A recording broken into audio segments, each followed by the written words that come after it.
Welcome to a brand new nightmare. Great to be back in business. The final nightmare. It's your mind will go for it. I won't tell. This is my favorite. It's gotta be me and him. We're gonna have to hit him with everything we've got. Cool. Freddy's Dead, the final nightmare. They saved the best for last. Rated R. Starts Friday, September 13th at a theater near you. Hey guys, what's up? Welcome to Nightmare at Camp Blood, episode 6. Special guest tonight is Chase Moser on this side. Hey. How's it going, Chase? Oh, I'm good. I'm excited to watch it. I haven't yet, for everyone that doesn't know. That's right, everybody. Chase has never seen Freddy's Dead, so this is going to be a first-time watch on the channel. How's everybody doing tonight?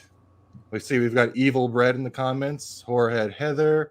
How's it going, guys? Actually, I'm going to make just a few quick posts to let everyone know we're live. I've already got them set up. Share. Yes. Well, I'm excited for it because everybody says that they don't like it. It's kind of on the same level as I'd say Nightmare 5 for me. It's not like, oh my god, this is so good, or oh my god, this is terrible. But it's just like kind of all right. It's if you look at it from like a fun perspective rather than like the first, I guess, 3 or 4 nightmares, you can kind of have a fun time with it if you don't take it too seriously. Almost like Jason X kind of little. So you like Jason X, so maybe that'll be a good thing. Yeah, I do. This movie is basically just fun. You really can't take it seriously at all, especially with like, I know you haven't seen it yet, but there's going to be, especially right away, there's going to be like a little bit of a reference to the Wizard of Oz, and you're going to be like, what the hell is going on? Okay. So I'm very curious to see what you think at certain points of this movie, especially like the Wizard of Oz scene.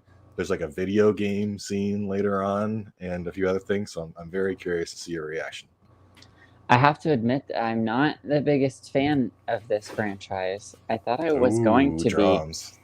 And Hey, I Kyle. don't know. It's the first one I ever saw was the remake in 2010 whenever I was young. I was like 12 years old. What a one to start with. Well, it was really gruesome. Yeah, that's true. It's your first one, you'd enjoy it, because my issue with the remake is that it takes things from all of the other movies and just smashes them all together into one compilation, basically. Like almost every other line is a line from one of the previous movies. But if that's the first one you saw, you're really getting the best of everything in one, I guess.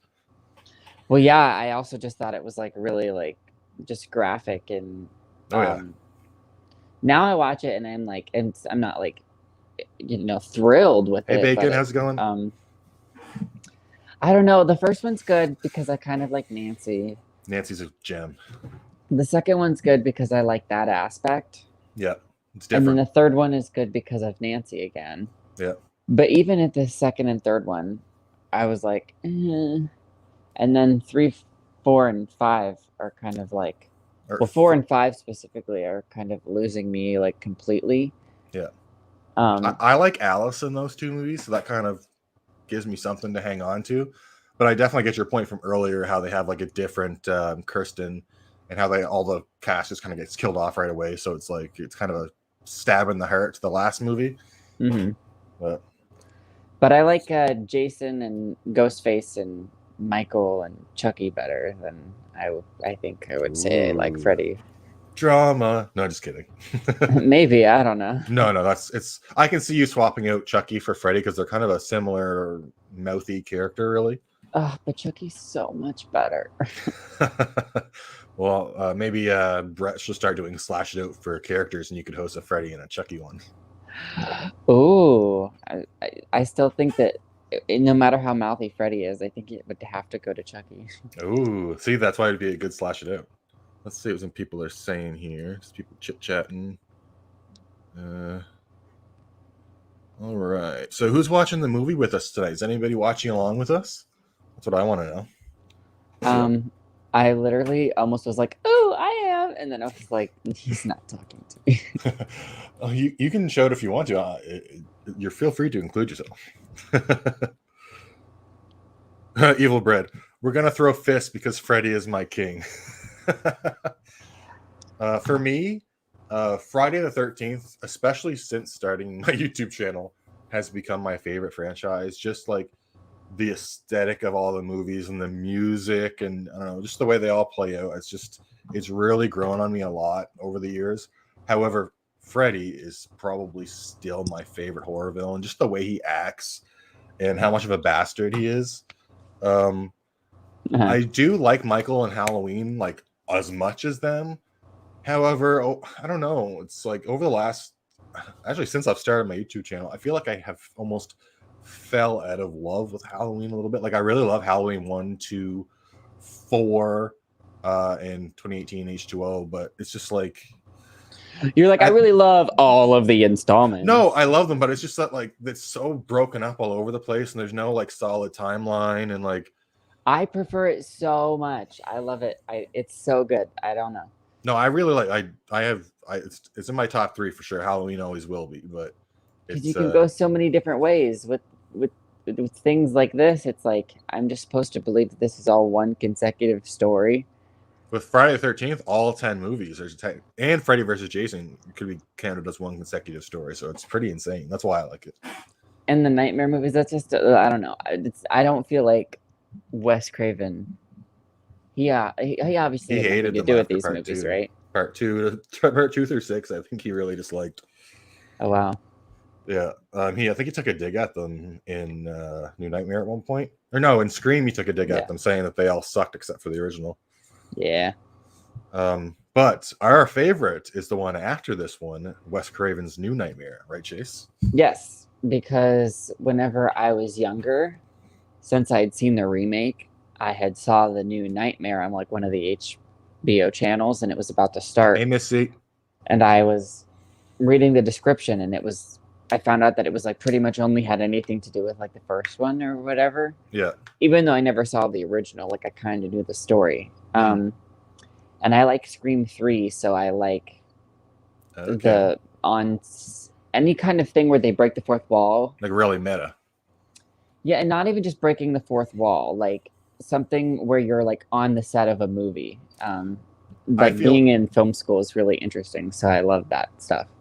I feel like you'd really like my idea, and I'm sure other people have had this idea too, for the next Scream movie where actors from the actual Scream movies are hunted and killed, like a flip of Scream 3. So instead of it being like fake actors being hunted and killed, the actual actors from like Scream 2, Scream 3, Scream 4 are all being hunted and killed or something by somebody who Wes one of them Craven's is New Nightmare take. Yeah, like that, like in the real world. I think that would be really cool for a next Scream That movie. would be the only way you could get away with like killing Sydney.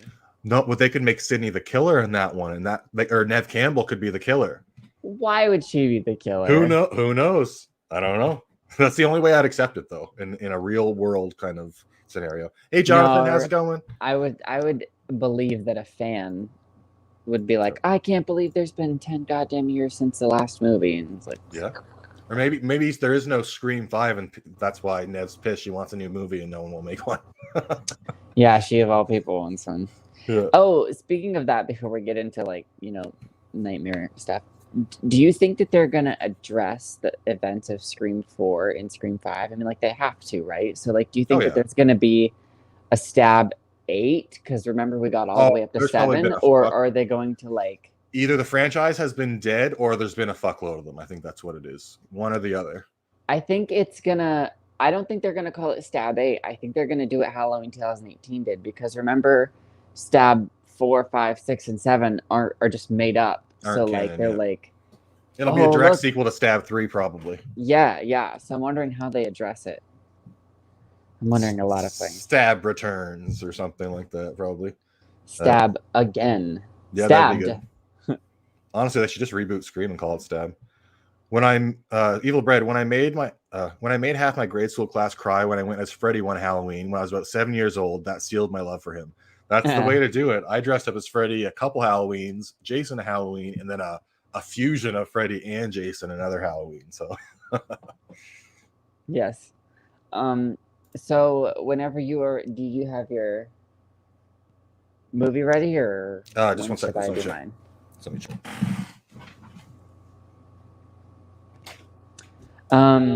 Peter Jackson. I actually just was watching The Hobbit earlier. Oh no, I can hear myself echoing. I hate that. You know when you hear yourself like playing back.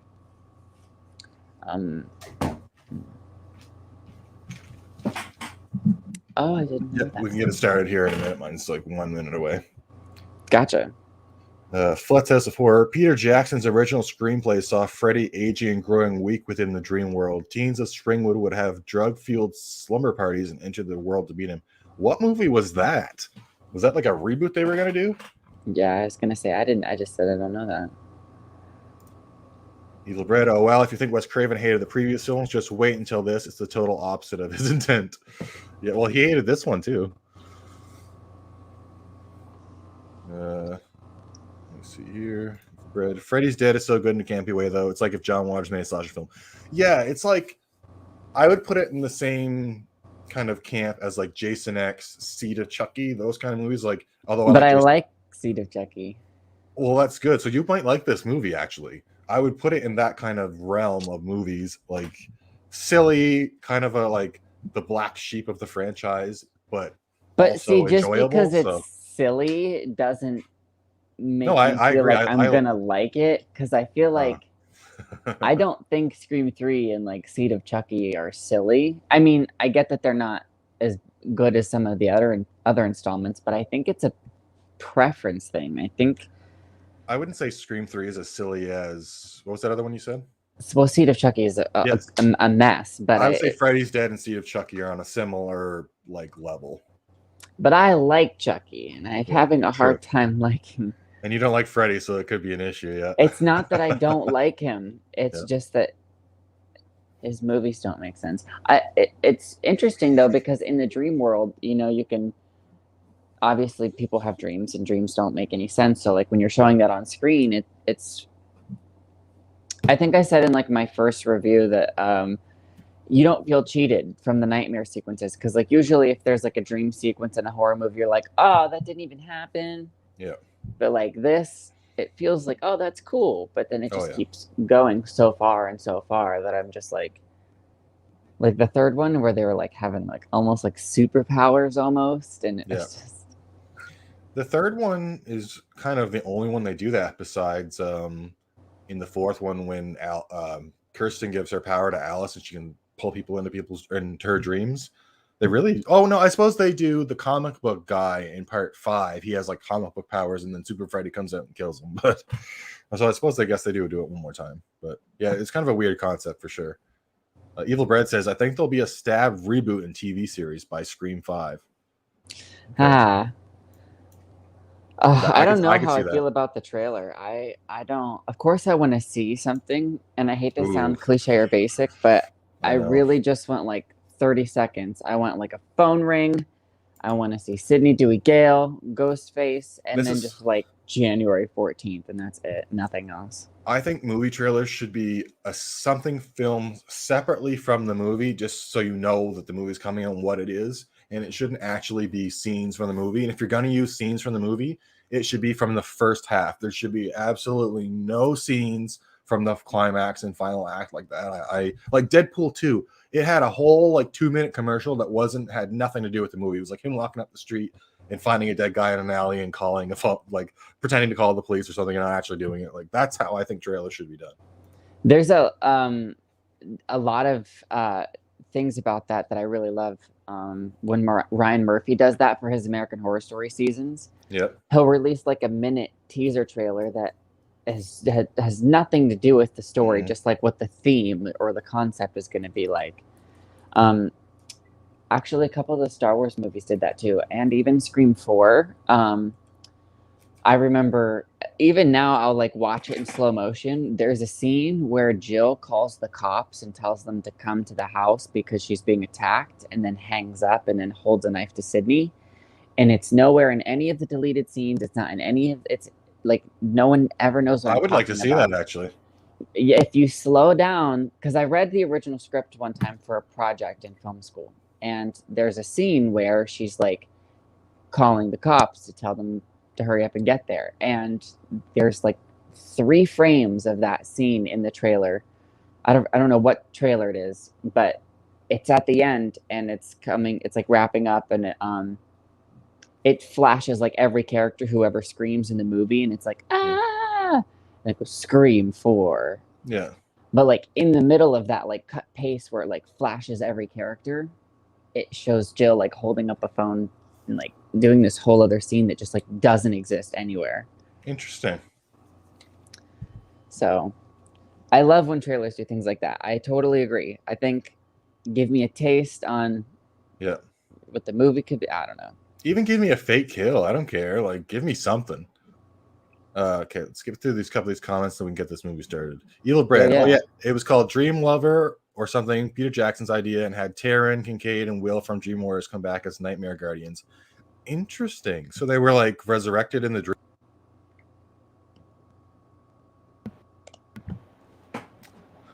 Jonathan, I heard you went away. I had to mute myself for a second. I coughed. I heard we were going to get new details about Scream 5 and TCM at CinemaCon. Okay. I get nervous. I don't want to know too much. It's been 11 years since I was waiting for like 2 years for Scream 4 to come out, because all I'd ever wanted was there for to be another one, because the original trilogy happened. And when it finally got announced in like 2008 or something, and then like 2009, it went into pre-production, and they filmed in 2010, and then it was released. Yeah.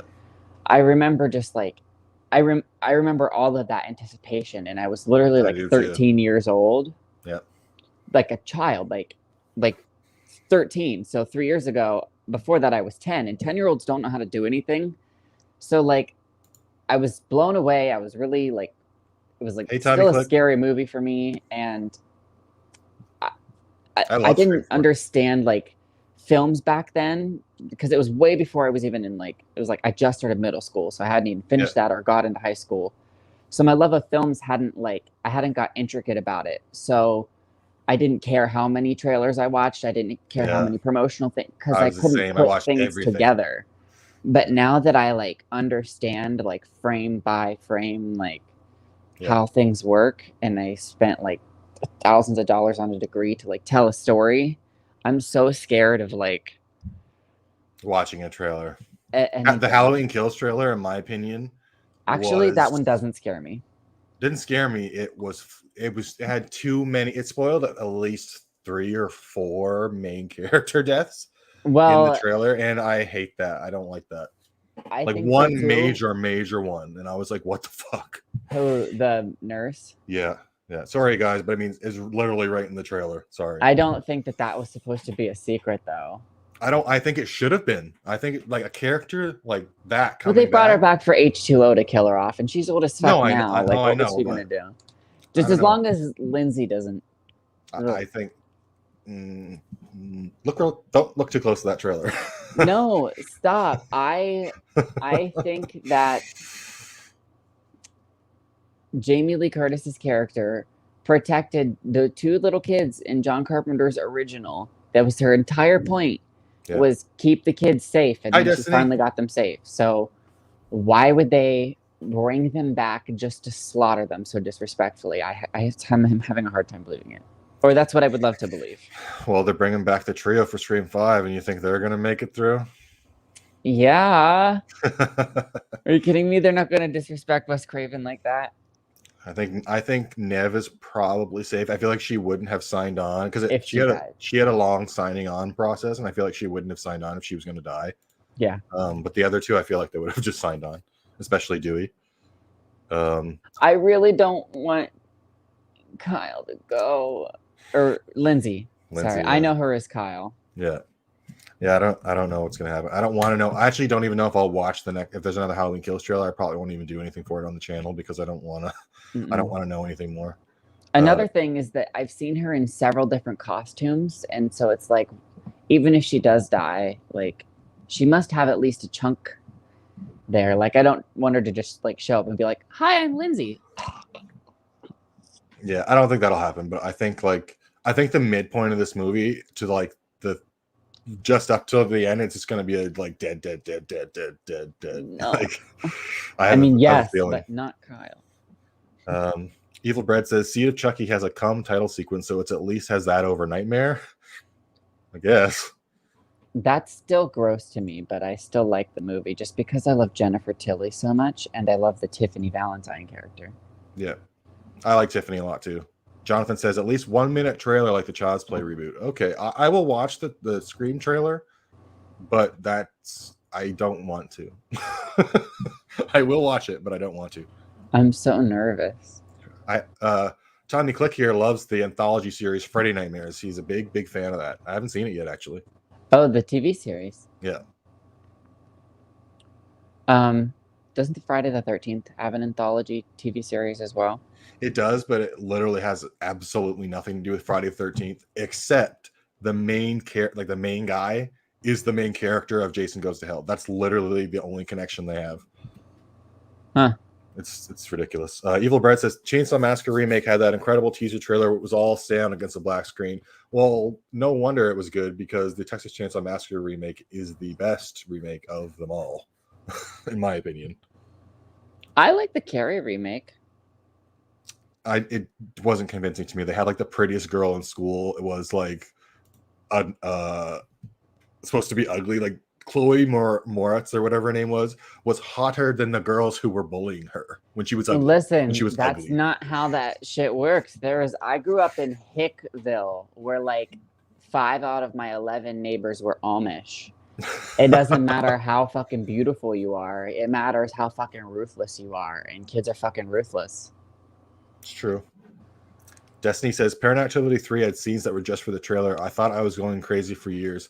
Some of the Marvel movies will do things where they CGI people out of scenes and for clips in the trailer, and then when you like for Infinity War, they CGI'd Hulk into a scene near the end of the movie when he's not actually even in Infinity War except for the beginning. So I thought that was kind of interesting. They like faked this out. Yeah. I feel like well, I don't want to spoil anything, but like I feel like they did that with the Suicide Squad. Like, I haven't seen that yet. Well, I hadn't watched the trailer for months. Like I watched it when it first came out, yeah. But I hadn't watched it before I went into the movie, and it just kind of happened, and I was like, "This is not." I thought, okay, so we're jumping into it. Yeah. Okay, so that's what you have to be ready for. That they just jump right in. Evil Bread says very unpopular opinion. Although I like them, I think Scream as a series is incredibly overrated. I think that I think 1, 2, and 4 are incredibly strong, like very, very strong movies. I don't think 2 is as strong. I personally I do. But college, the what? The never mind. Go ahead. But I think Ghostface as a character is incredibly overrated because it's anybody. It's not like Freddy and Jason and Michael, who are like set characters. Smart. No, I like that because it has to be that way for every Scream movie.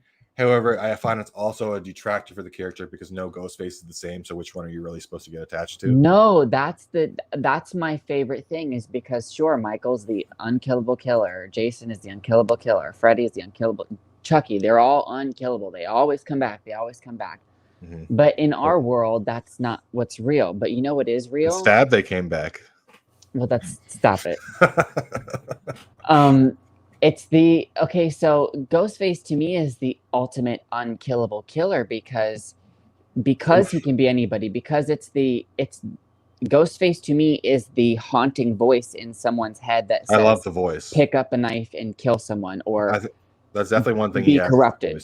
No, not Roger Jackson's actual voice. I'm talking about like the crazy aspect. I like the voice though. Yeah. The urge to do something bad and to kill and to put that mask on. You know, as long as there's humans will err and they have potential. So as long as humans exist, someone has the ability to put the Ghostface mask on and be Ghostface again. So he will never, ever go away, never be dead. Someone can always be Ghostface, but there'll only ever be one Michael Myers, you know? It's the same thing, but... I think Scream is going to run into the same issue. Not the same, but a similar issue that Nightmare on Elm Street is running into, where... not as bad, because it's like a full-bodied actor with Robert Englund they can't use anymore. I think when Scream loses Roger. the voice of Ghostface, because they had a different voice for a little bit in the first 2 seasons of the TV show, wasn't it? Or was it the same voice? No, it was the first 2 seasons that had a different mask and a different voice because they didn't have the rights. Yeah, season 3 had the same voice, right? Yes. Yeah. I didn't mind the voice in Mask in seasons 1 and 2, but it definitely was a lower quality product than anything else. See, I don't know if anybody knows this or not, but before Wes Craven found the peanut-eyed Ghostface mask before filming for Scream, they had a bunch of drawn-up concepts of what their original mask would to be like, and before they got the rights for the Ghostface one, their original mask was going to be the Brandon James one for the TV show because it looked like a face that was I do distraught. like that. So they actually just repurposed. So technically, that could have been the mask in the very first Scream ever. So yep, I actually don't mind it, but I do prefer the original. Oh, yeah. Listen to this, Chase. Evil Bread says the first 10-15 minutes of the original is the only part of the series that is anything other than passable, in his opinion. Ouch. I know people that don't like chocolate, so there's lots of weird things. I know a girl that didn't like pizza, and I was like, "What the fuck? You can put anything on pizza. How the hell do you don't like pizza?" It's like saying you don't like air. Yeah. Nah, I'm just kidding. Ooh, don't check the Halloween Kills soundtrack list because it's pretty spoilery. Well, I am not paying. I already $150 did for that. Oops. So, don't tell me anything then. I don't want to know. Oh, hey, no, hey, the only thing I remember is just like, hey, Ben Grimm. It's like unkillable and like mob is mad, or like just things like that. All right, let's. I just want to get these last 3 comments, and then we should be able to start. Chase, I just realized we were like 26 minutes in. Oh, that's all good. Just in time for the 30th anniversary of this movie. Actually, yeah. Wow. I've heard of girls from TikTok. Wait, Missy, I've heard of girls for being I've heard of girls for being pretty, not that I would know personally. I never had that problem. I just dealt with bullies because you're talking about her being bullied because she was pretty. Yeah. Evil Bread. Now Ghostface is the same, but they all sound the same. LOL, except for the dumbass voice changer from Scream 3. Changer from Scream 3. I didn't mind the voice changer from Scream 3, but it really didn't make. We don't even have that technology now, so it's like boom, record a voice instantly and have everything. He worked on a movie film prop set. No, it's true. I'm just saying we can't do that now. It's funny that he could do it then, but it's just okay. Well, we don't have Sidney Prescott doesn't really exist. No, she doesn't. Paramount did not spoil the twist in the Pet Sematary. Paramount did spoil the twist. Yeah, that was stupid that they spoiled the Pet Sematary twist in the trailer. That was literally like the biggest thing that they could have had in the movie, and they ruined it. Evil Bread. Unless they weren't trying to surprise anyone with it. I think they really probably should have. Like that was. Other than that, the movie was like very similar. I have heard of girls being bullied for being too pretty, is what she said. Okay, yeah, that's what I figured. I hate chocolate too, by the way, elbow cough. Evil Bread. Different strokes for different folks. True. Very true. Lincoln, hey, how's it going? All right. So, Chase, you're going to be a one-man show just for like 10 seconds here. Oh, no. How will I survive? Oh, look at that. I'm still surviving. Hey, let me see if I can get on my phone and look at the comments. How is everyone? Hi, Heather. Hi, Miss C. How's it going? Sorry we're so talkative and we haven't started the movie yet.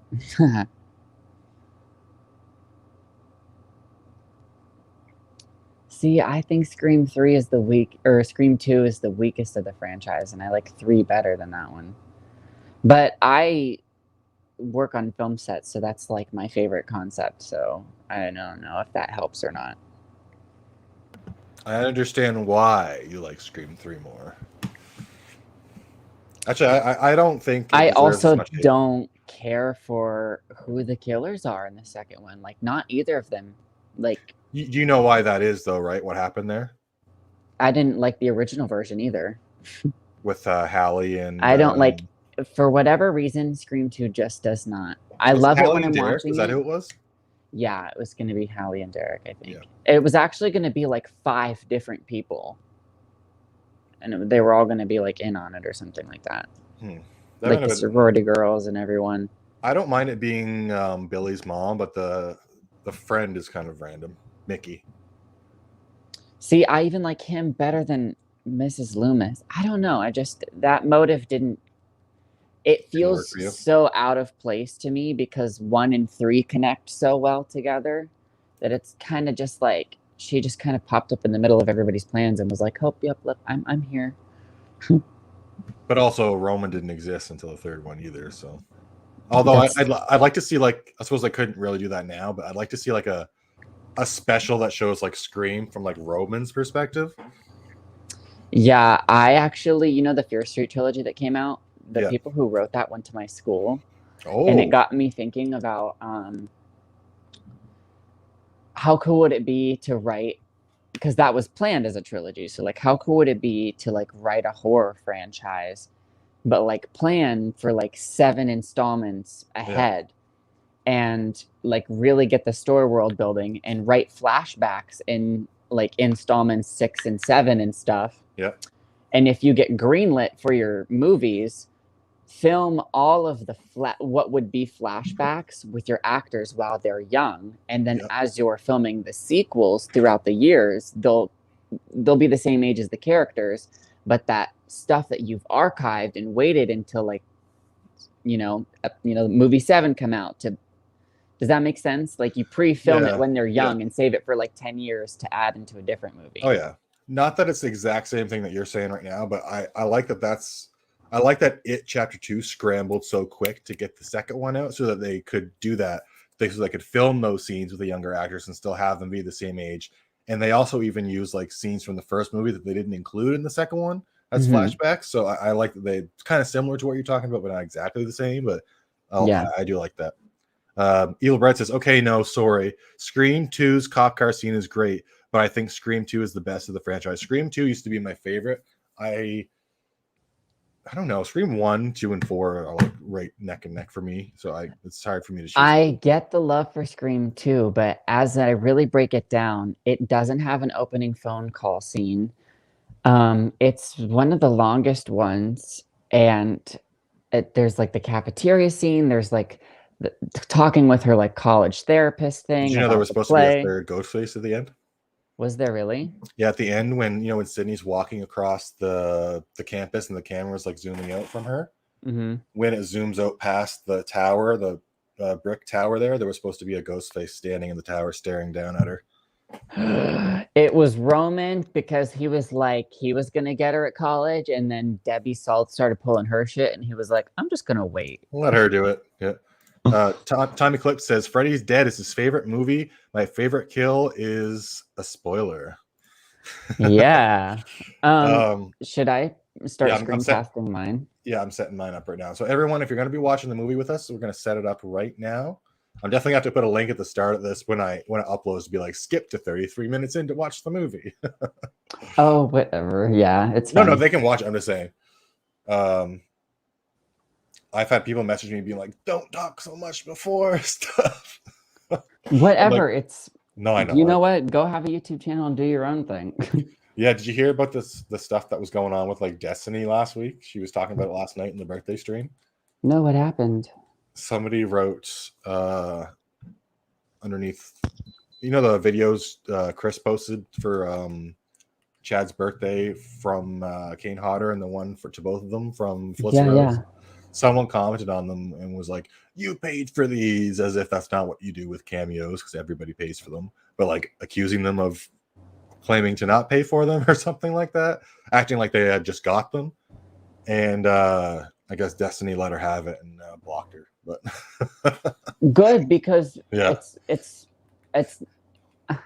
first of all, anybody who knows anything about movies know they don't fucking start right whenever the damn time says. There's like 30 minutes of previews anyway. Yeah. Second of all, everybody always catches up and talks a little bit beforehand to like make sure the guest is comfortable. And then we just happen to have been having a good time. And you were downloading your movie, so. Yeah, my movie, it was taking forever. No, I don't mind. We don't have any trolls tonight. I was just reminding me of the Destiny thing. Okay, my movie is... Can you still hear me? Yes. But you can't see me. No, I can't see you. Gotcha. I'm opening up HBO Max. Is why. They just took all of the Freddys off of there, but I think this one is still up. Mine only had Freddy versus Jason on there. Horrorhead Heather, I love Gail in the Scream franchise. She's my favorite. I also love Gail. I don't want her to die in Scream 5. If anyone has to die, I want it to be Dewey. I know some people want him to live, but I know, right? I feel like he would be the most love devastating. Courtney Cox. I also like her. There's so many different. I don't want any of them to die, but it's like I don't want Gail to die because she's Gail, and I feel like that would bring Sydney and Gail closer together. But like I don't want Dewey to die because that's been her like big brother since the first one, and no one talks about Tatum anymore, and he misses Tatum, which is why he kind of put Sydney under his wing. Like, yeah, that's weird. They don't bring her up at all. Well, they do it in a way that it's like. You know who people who like talk in shorthand, they don't say things, they kind of just allude to situations. Yeah.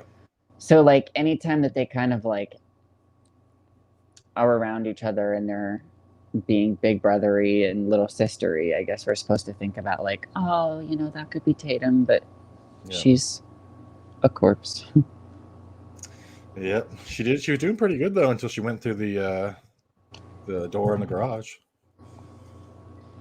And honestly, I think Tatum would have lived, and the only reason she died is because it needed to be written into because it was a movie, and because it needed to be a good death scene. Like if that was a real situation and she was a real person, like Rose McGowan is sassy as fuck. Like there was no way she wouldn't. I don't know. I just feel like she'd live.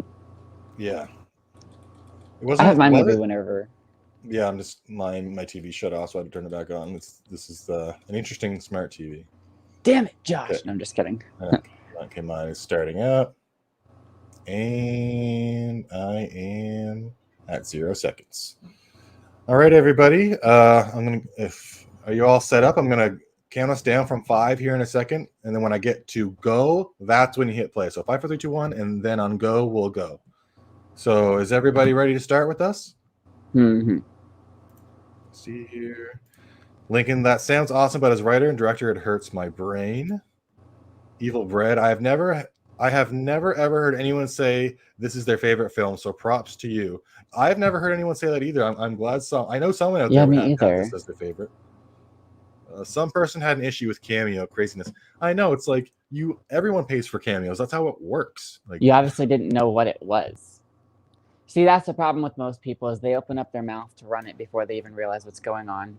Or that most of the shit that they're talking about probably applies to themselves. All right, Heather's ready.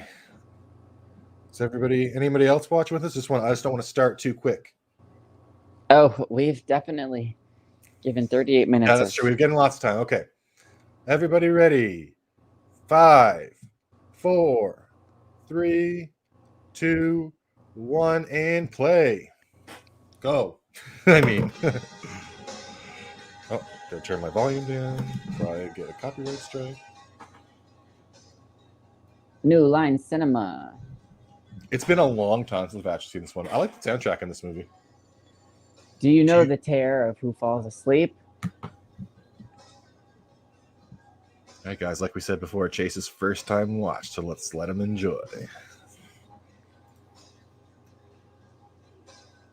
Okay. Welcome to Prime Time. That's the best line. I can actually hear yours like really loudly. Really? Well, I just mean like I don't want you to get a copyright strike if that's what you're after, you know? There, that's better. Freddy's dead. Springwood, Ohio. Oh, I lived in Ohio for 17 years before I moved out here. Mysterious killings and suicides wipe out the entire population of children and teenagers. Remaining adults are experiencing mass psychosis. There is new evidence of one surviving teenager. So I wonder if that means Alice is like dead or if her kid is dead or something. A plane. I think this is supposed to be 10 years after Dream Child. like that she had a child at the end of that. There was no need for that. Pushing out babies is gross to me. Like, it's one thing to start a family and to be happy, but like it just like absorbs inside of her and then she just has it. Ew. Well, Dan banged her at the start, so makes sense. Oh. Yeah, and at the beginning of Dream Child, they're like having sex. Turns out this is actually Final Destination, not a Friday movie. Yeah. I agree, Evil Bread. The song at the start of this is good. I want to watch Evil Dead now.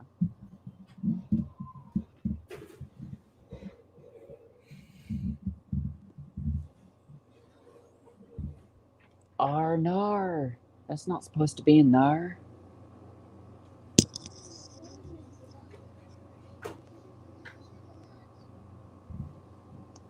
So what is it about this movie that makes people not happy? It just, it like I said, it doesn't take itself very seriously. This opening sequence is pretty much going to show you that very, very clearly. Can you still hear it, Heather? Is it still pretty loud? No. Oh, there we go. I had both my headphones in. That's why I couldn't hear anything. Do it. Now, that's why.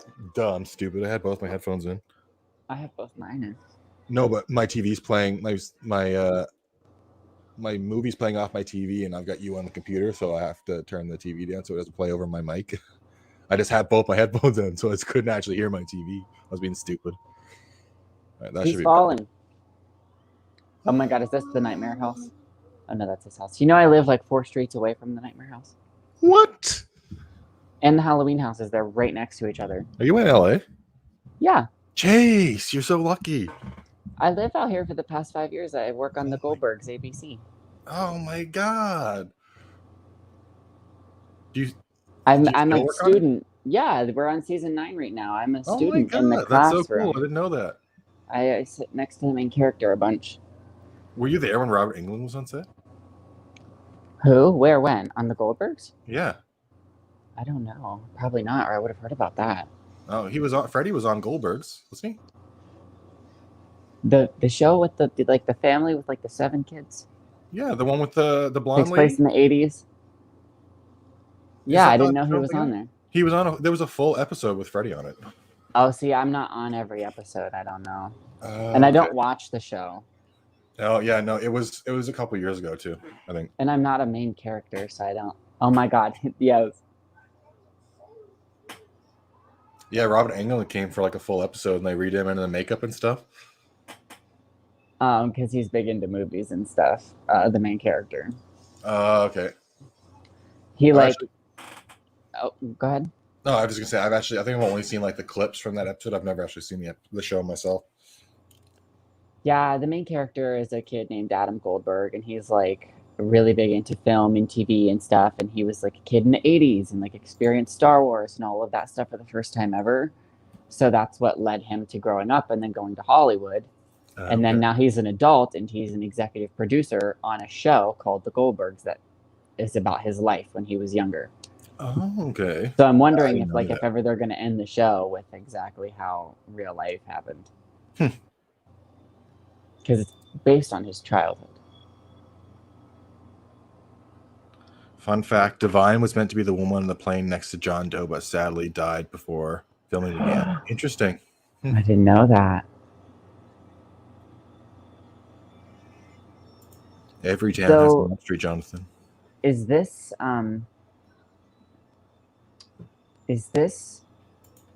a set, do you think, or do you think they go back to this house out here every time they make a movie?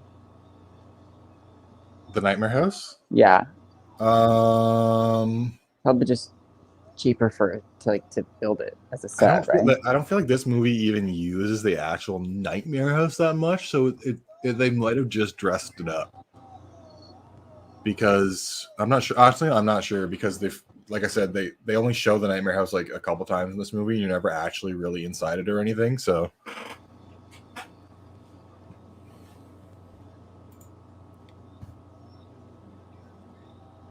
So this is still him falling out of a plane and then into a house and then down this hill. Yeah, doing a lot of falling. Heather says Beverly had a Freddy sweater in the Goldbergs. It was great. She's the best. It's technically the last time I've ever seen him in makeup. That's true.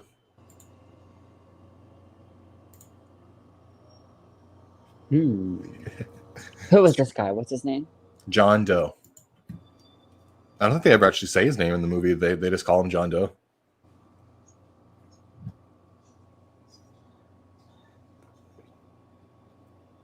It's probably Jacob. Oh, people would be. That'd be so funny if this was Jacob actually, and they just never said it. All right, what the hell is this thing? That's Bob Shea. Oh my god. They're trying to like recreate the bus scene from part 2. Yeah.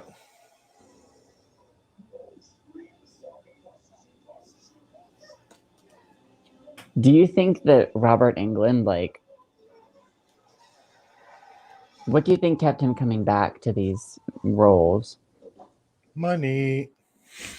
No, I don't know. I think he honestly really just liked the character. I think he felt like Freddy Krueger and he wanted to keep doing it, in my opinion. And then eventually he just got older and sitting in the chair for fucking many hours and doing makeup was just too much for him. Yeah, too much. I think he would come back to voice the character, but I don't think he would want to do like a makeup role again. Well, too bad. Get over it. Yeah, really. Just sit in the chair and do it. I keep cutting you off. I'm sorry. Go ahead. Oh no, I was just reading a comment. It said the new TCM film makes fun of millennials and Gen Z. I don't know how well the new TCM film is going to be. I think I'm in between millennials and Gen Zers. I don't know. I'm something because people who are 19 are fucking weird. And people who are 27 are fucking weird. And I don't know. Like being 23, like right in between that. Oh, so 23-year-olds are not weird. Well, I know. I'm not saying that, but it's like I grew up, I think, in a really good time where like I still had VHSs as a kid, and then like I barely had DVDs, and then like I remember Blu-rays coming out, and like social That's basically media. my age is like we had all VHSs, and then I actually remember DVDs coming out and being out for a while, and then I remember Blu-rays. I remember HD DVDs as well. Mm-hmm. And Discman and Walkman. But like people who are younger than me are just like socially inept and like don't have good manners or good social cues. And people who are older than me are fucking weird fact spitters. And they think that just because they can memorize things in a book that it makes them whatever. And I'm like, I don't know. I'm like, everyone's just weird. Everyone's all just fucked up because every generation is terrible. Every single one. Yeah, pretty much. That's my belief. No generation is better than any other one. Except all the older ones are better than the newest one. Whatever. I don't even know what the newest one is. What would be the newest one? Gen Z? I don't know. I don't. Evil Brad, 100% think we need a Nightmare animated film or series. Imagine something like Castlevania on Netflix. That'd be really cool.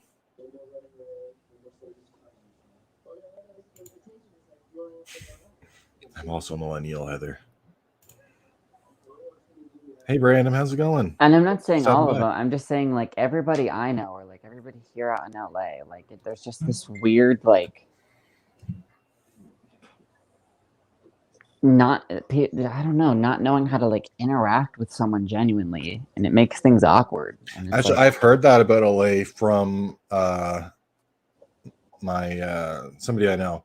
They lived in LA for a while, and they were telling me that people are friendly with an intent. It's not like if they're friendly to you, it's because they think, oh, who's this person? Maybe they could forward me in some or like move me forward in some way. It's not necessarily like a genuine want to do something. Like people will be like, hey, let's hang out this weekend, but not actually mean it kind of thing. Mm-hmm. I thought that was really interesting. It's awful. I would almost prefer it because then I could be like, yeah, let's do it. And then I wouldn't actually have to. Some people I would think that. No. And then they just like show up and like make you think that everything in life is fine. And then they like steal your mental health and then they just like peace out. Yeah, that does sound bad. I remember that too, Evil Bread. I used to have a DVD, a tape recorder, and then I would record them onto DVDs. I used to have a VHS rewinder because it took so long. It took like 5 minutes for you to, when the tape was over, to sit there and like inside the player. Yeah. And that's why no one ever did it. And they had to be like, be kind, please rewind. Because no one had the goddamn time. And I remember getting like a specific tool where like it popped up and you put the VHS in and you put it down and it would like, woo, and it would like rewind the whole thing in 20 seconds, like really fast. And I would just like sit there and like rewind VHS tapes for fun. Like, do you ever have one of those? I didn't have a VHS rewinder, no. What? No, I would just usually hit rewind on my VCR like a good boy. I am a good boy. Not saying you're not. I'm saying a lot of people aren't. The amount of times I've got a VHS from like a friend or something like that, and it's just like, oh, I have to rewind this before I watch it. Mm-hmm.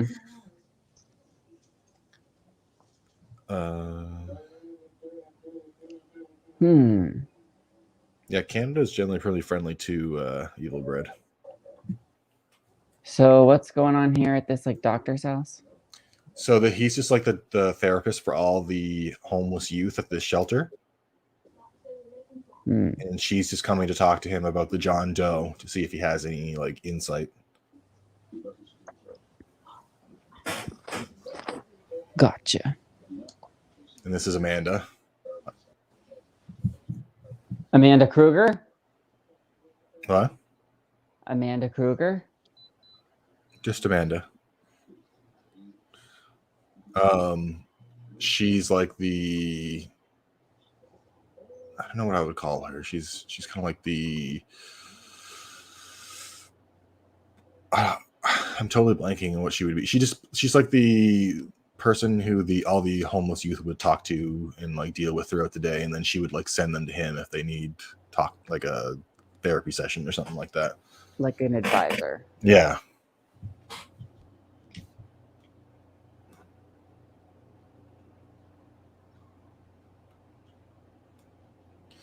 You're right, Tommy Click. You can watch this movie in 3D if you have the proper version in 3D glasses. I have never done that. It would be cool to see all of these movies in 3D because they're all kind of like, whoa. Yeah. I'm sure if Scream Factory does like a box set like Friday the 13th did, I'm sure the Freddy's Dead will have a 3D option on it, just like the Friday the 13th Part 3 3D did. It's freezing there. It's really hot here. Yeah, it's hot here too. Where are you? In South Africa. No, you, Josh. Oh, me? I'm in Halifax, Nova Scotia, in Canada. Today it was like ultra hot. Why do you have to be from Canada? Is it fun up there? Yeah, I guess so. It's pretty peaceful for the most part. Although last summer we had like our biggest mass shooting ever, like 25 minutes away from me. But you know, a guy dressed up as a police officer went door to door shooting people and burning their houses down. Oh my god. Yep. I'm almost positive there'll be a movie made about it. Like, if you heard the whole story, it's fucked. Movies don't make psychos, they make them more creative. Yeah. This guy was a dentist, too, who dressed up as a cop. It had an identical replica of a cop car and, like, cop weapons and everything. Like, it was crazy. What the fuck? You know, I have a little bit of agoraphobia where, like, it's hard for me to leave my house sometimes because of things like that. Yeah. Being in LA, like, literally in Hollywood, there's lots of homeless activity on the streets and stuff, and I can't even, like, walk to the grocery store. Like, I have to have someone take me in a car because... Oh, really? It's bad. It's bad. So, like, I get, like, scared or paranoid that, like, I'm going to go to a movie theater and someone's going to get me, or, like, I'm going to, like, leave my house to go to the liquor store and grab a soda and I'm going to get, like, stabbed or something. Yeah. And especially too, your area was quite a hot spot for COVID stuff recently, wasn't it? Yeah, that's because of, there's this like bar right next to my house called Aroma Cafe, and it's a hookah lounge, and every night people go there and they pass around the same mouthpiece, and it's a big hookah setup, and they just blow clouds of spittle everywhere. Good idea. Just go to get joints, and they'll smoke your own joints or something. Jesus, have a little bit of common sense. I want a pair of 3D glasses. Oh, did Freddy just kill children, or did he fuck them? It's never explicitly stated. It's just the remake that he's explicitly a child molester. In a draft for, I think, the first one, he was supposed to be a molester / killer, but they just decided to make it child killer so that you could, I don't know, so that it wasn't as bad, I guess. So that the original 7 films, I don't think they ever explicitly say he's a child molester. Although in Freddy vs. Jason, he's like licking a picture and sticking it to the book and acting all weird, but I would say he's only a molester in the remake, which is why that one sucks. Yeah, it makes it awful and gross. Yeah, you can't root for Freddy at all. Well, I don't ever really root for Freddy. I do from like parts 5 and 6. It's not 7 because it's Heather, but see, I was rooting for Jason pretty much in parts 4 and 6. And you can root from Jason's from part like 3 onwards. But I didn't want him to win in part 7, or like no, but I don't mean necessarily want him to win, but kill everyone else except for like the main character, because most of them usually are shitty. This has definitely been like a trippy film so far, where like, oh, you wait, it's just starting. Really, they haven't even gone anywhere yet. Evil Brad, I won't get political, but we had one mass shooting in Scotland about 30 years ago, and guns have been banned ever since. Wow. We don't have them too often here, and when they do happen, like the one that we had last summer, I think 23 people died, and that was like our biggest one ever. And pretty much it doesn't happen a lot here. It happens every day here. Yeah, you guys are so huge, like your country, like there's so many people in your and it's country. Not even just mass shootings. I have the Citizen app on my phone, and anything that happens within a mile of me, I get an alert. Oh, really? Well, yeah, so that it lets you know, and it gives you like the police report, and it'll give you a live stream, and it'll tell you what areas to stay away from, and like what areas currently have activity, and where's safe to go. And like every day I'll get one that's like, man assaulting woman with crossbow, or like woman breaking into apartment with crowbar, or like person robbed at gunpoint, like, or like literally like someone fatally shot while walking dog. Like it happens like every single day. That would be scary. Evil Bread says Nightmare 5 does say he's a child molester in a newspaper article. Ugh, well, we'll just pretend that we didn't see that. Hey Rob, how's it going? No, this is just number 6. We watched the first 5 movies first, so this is the next one up. Didn't lose a bit. Although if I had to watch Rob Zombie's Halloween 2, I consider that losing a bit. Do you actually not like that film? Like if I was just watching it for itself outside of the Halloween franchise as a Rob Zombie film, outside of the Halloween franchise, as a Rob Zombie film, I can enjoy it. But when that's all I need. No, it's fine. When I bring it into the context of the other Halloween movies, no one asked you to do that. I'm doing it. Why? It's a Halloween movie. It's not. That's fine. There's lots of Halloween movies. No, I know, but I'm just not saying. There's a movie called Halloween at Grandma's House. It doesn't make it part of the Michael Myers franchise. I know, but this is part of the Michael Myers franchise. So when I bring it into the context of the Halloween franchise, I don't like Laurie at all. That's especially in I think it's the director's cut. She's fucking miserable. No, I like that. I like someone being so traumatized that they're just awful.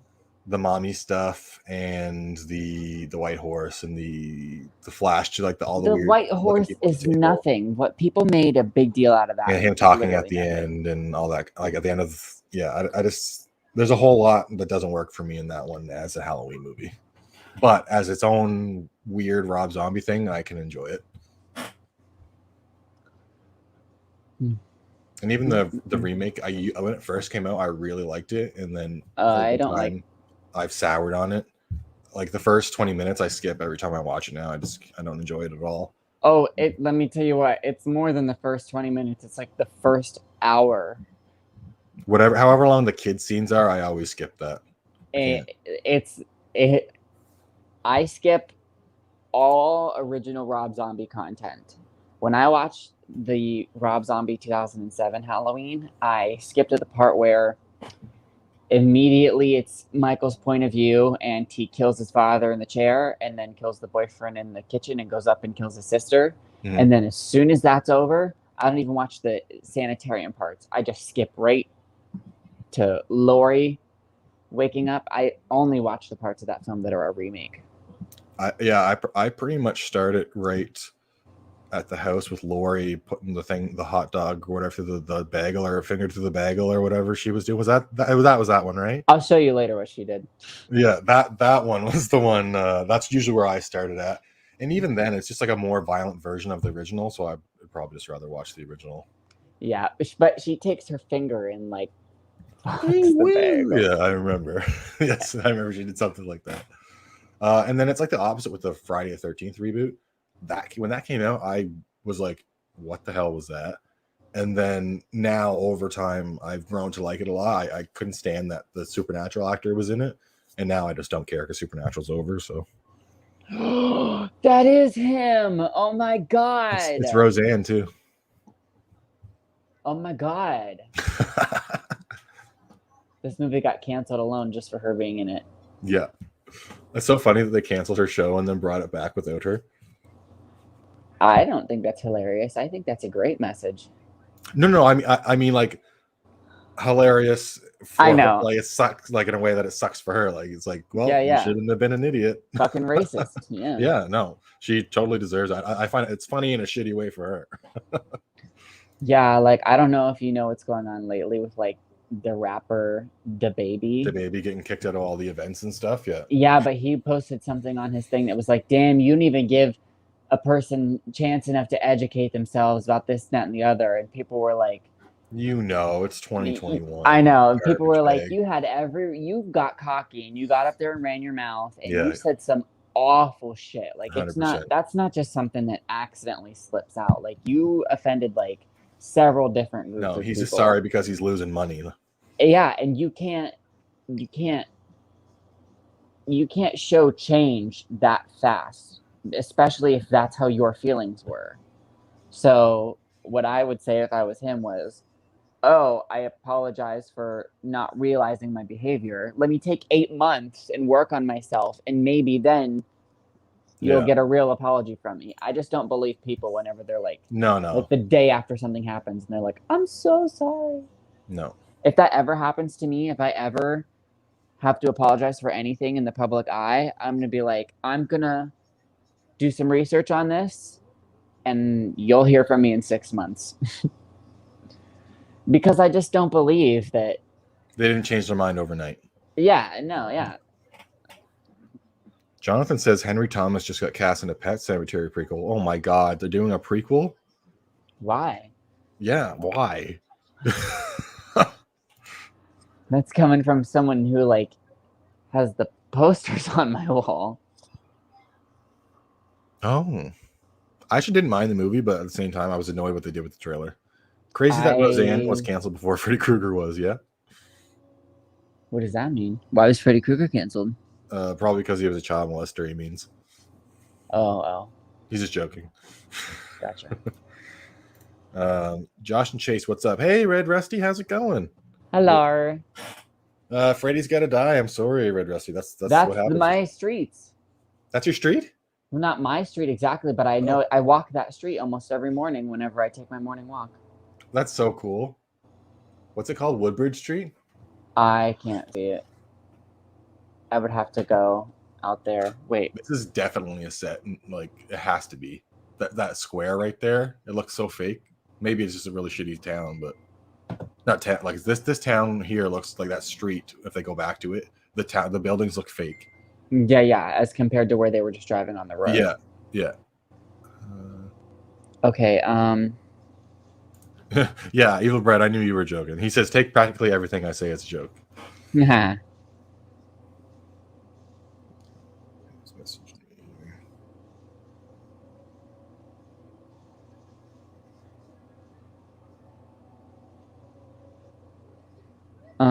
Excuse me.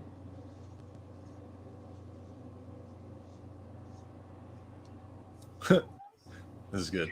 The map says we're fucked.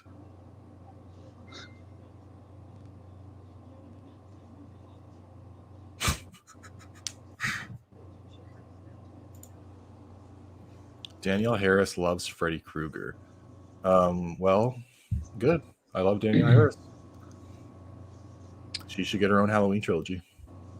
Hell yeah. Okay, so the street that is the one that the Nightmare on Elm Street house is on is called Janice. Janice Street? Ooh. I would literally walk by there every day just for fun. It looks like it's spelled like Hennessy, but with a G, so it looks like Genesee. Genesee Street? Okay. But I swear it's pronounced Janice. All right, let me see here. Jonathan, I've been on the set of Hobbit and Slumber Party Massacre. The new Slumber Party Massacre? That's awesome. I was just watching The Hobbit today. Oh, really? I feel like it didn't need to be 3 movies. Shut your mouth. I'm glad that it was 3 movies. I felt like they, especially where they set up the dragon in the second one, and then he was just dead immediately at the start of the third one. Well, yeah. I didn't read the book, but I felt like it was kind of like anticlimactic. Oh, the map says we're fucked. Yeah, that's how I feel about GPS too. Look. Ooh, I would go there even the red door. I love it. Let me. I'm done seeing this view. Evil Bread. There's absolutely zero reason why Danielle couldn't have been Karen Strode. I 100% agree. There's the argument that people might have been confused because it's like Jamie or whatever. Who fucking cares? The Halloween franchise is already confusing. People are already confused about what movies happened and did in Halloween 2018, even though they've been super clear that nothing happened except the first one. So just true. But Danielle Harris. But I like Judy Greer. I like her too. But if they gave me the choice before the movie was filmed to put Danielle Harris in, I would put Danielle Harris in the movie. So close. Yeah. And then hold on, let me see. The Halloween house is so this little red dot is the Nightmare on Elm Street house, and the Halloween house is like right here where my finger is. That's incredible. I would literally be going to all of them all the time for like photo shoots. I go quite often and I take a bunch of pictures, but the house literally looks the same every single day, and people get tired. Like people get tired of me saying things. Yeah. So like I like it, but like it doesn't change much, and people get bored with it. Yeah. They're like, all right, enough about the house. I wouldn't get bored. I would purposefully walk my dog past it every day. I'll go take a picture for you. Like if I go to LA, I have to go to the Nightmare House, the Halloween house, and the Buffy the Vampire Slayer and Angel filming locations. Okay, so now they're on Elm Street. Finally. Yes. Finally. This is like the one time you see the Nightmare House again, too. Because this is the Nightmare House right here, but only after they go in. Thoughts on the upcoming Karen horror movie? It looks stupid. Orange Grove Avenue is the Halloween house. Orange Grove? What a perfect street. And let me tell you, I have a couple of videos where I've like done location visits on my channel. Yeah. But like the camera that I have on my phone cannot capture like how beautiful, especially in autumn time, like the trimmed grass, like the house, the leaves and the trees, how they like protrude. I just want to see this part because it turns into the Nightmare House here for a second. Yeah, it's like a miniature.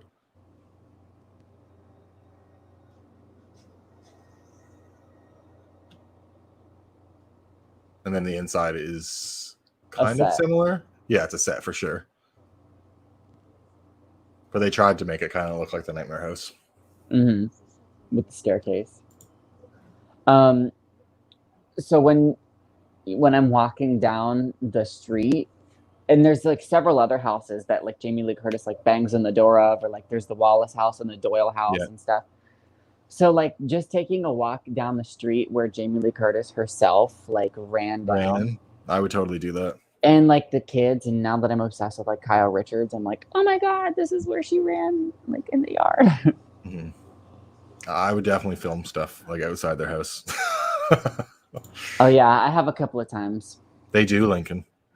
He asked if people live there. Yes. Imagine you have to be there, careful not trespassing. Yeah, I'm sure they get pissed off. Well, just because, like, you know, I'm sure it is their house. I'm jealous you live so close to them. I have to end up being the Nightmare and Halloween house of my street, Evil Bread says.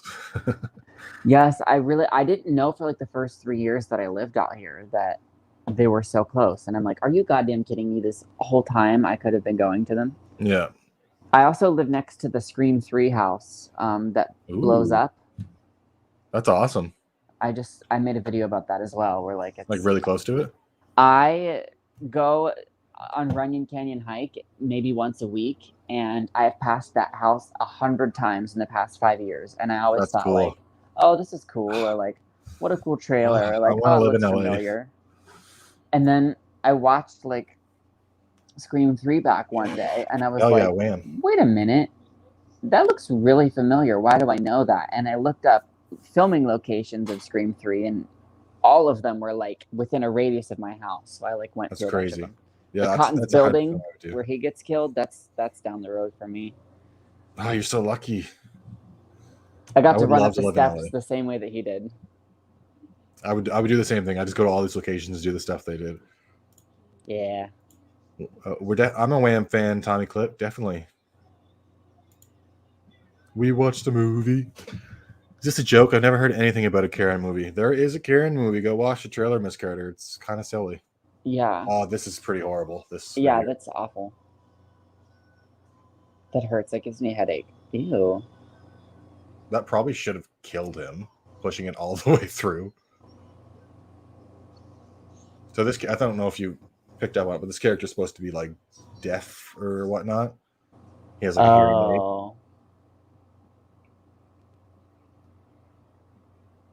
I did not get that, but to be fair, I wasn't paying the most attention. Yeah. That's why everything's like silent right now, because Freddy took his hearing aid. Gotcha. Blood Night, The Legend of Mary Hatchet stars Danielle Harris. I've never seen that one.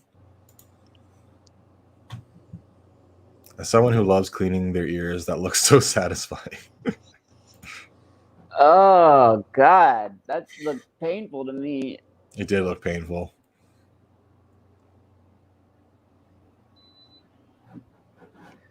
At least they actually get a boiler room kill in this movie. Now, that's just because Freddy worked in a boiler room, right? Like in the basement of the school or something. He took the kids.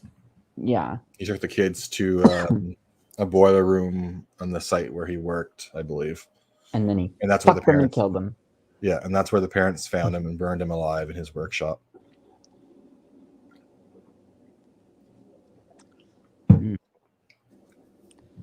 Yeah, I still think New Nightmare is my favorite.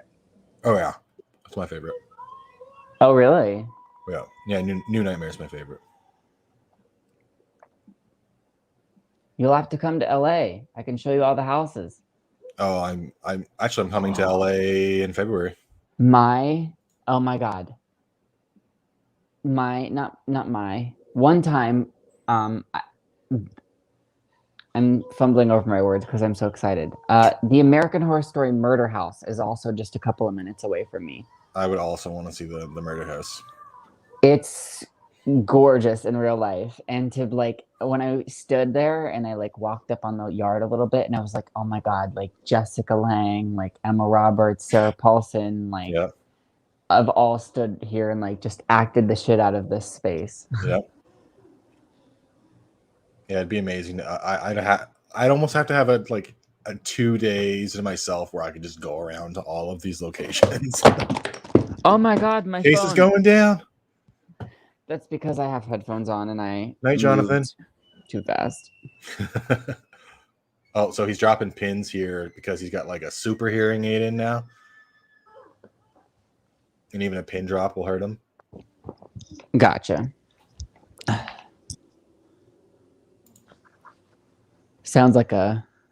It just sounded like a missile.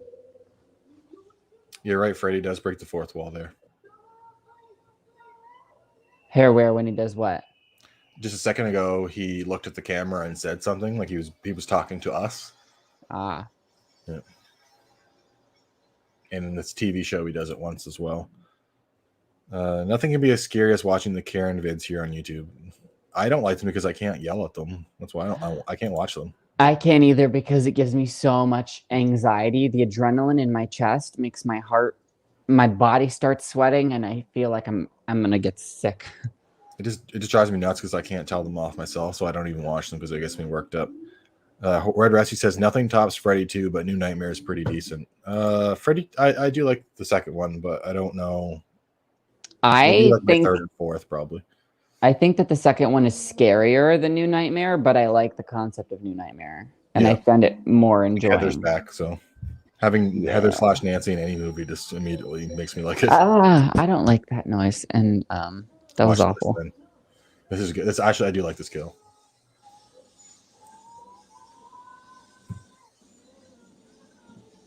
Oh my god, he's like humping the chalkboard. His head explodes.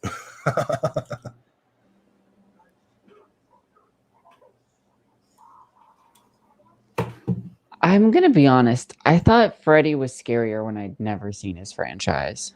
Yeah. I think most of the franchises stopped being scary. Like Freddy stops being scary after like part 3. Jason stops being scary after like part 2, 4 maybe. And then I find Jason the scariest in parts 2 and part 6. Everything else. You find him really scary in part 6, eh? He is very brutal in part 6. Well, he's dead. He's undead, yeah. Dead. Oh, this scene is fucking kind of weird. Spencer's getting stoned on the couch, and he starts having a nightmare. I kind of like the sets of this movie, though. It looks like a gothic castle. Yeah. Thing.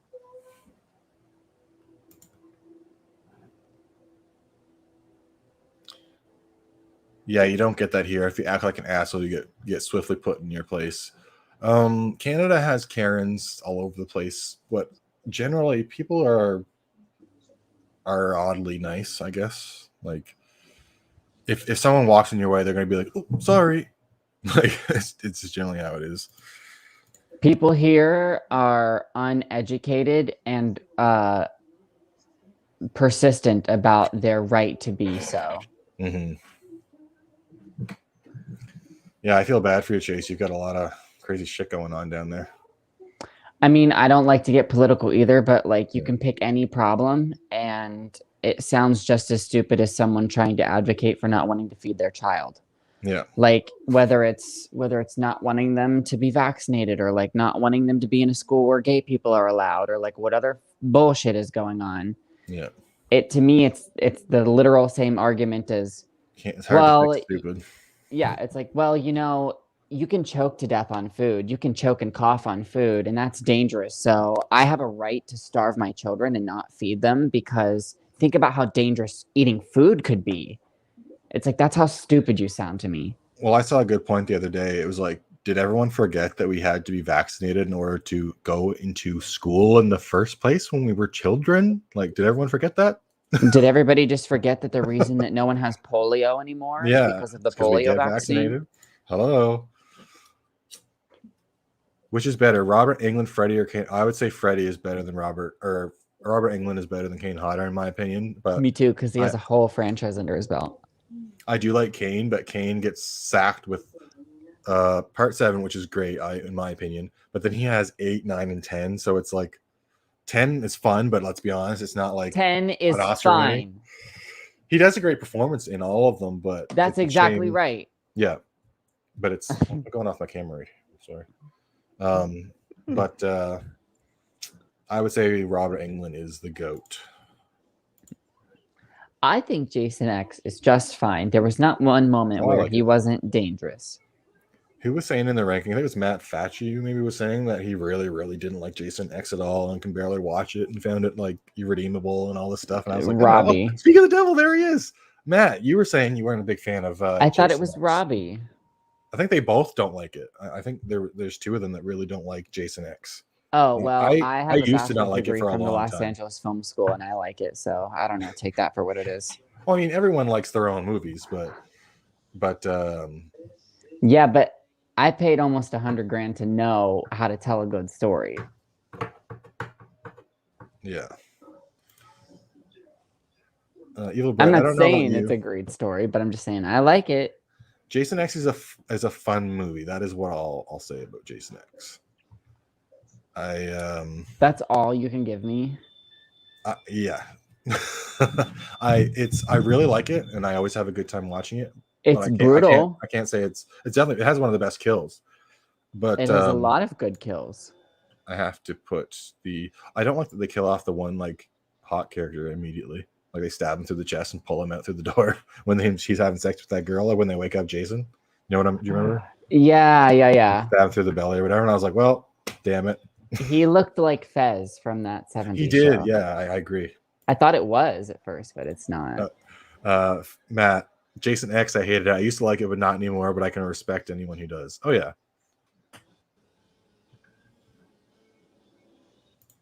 Okay.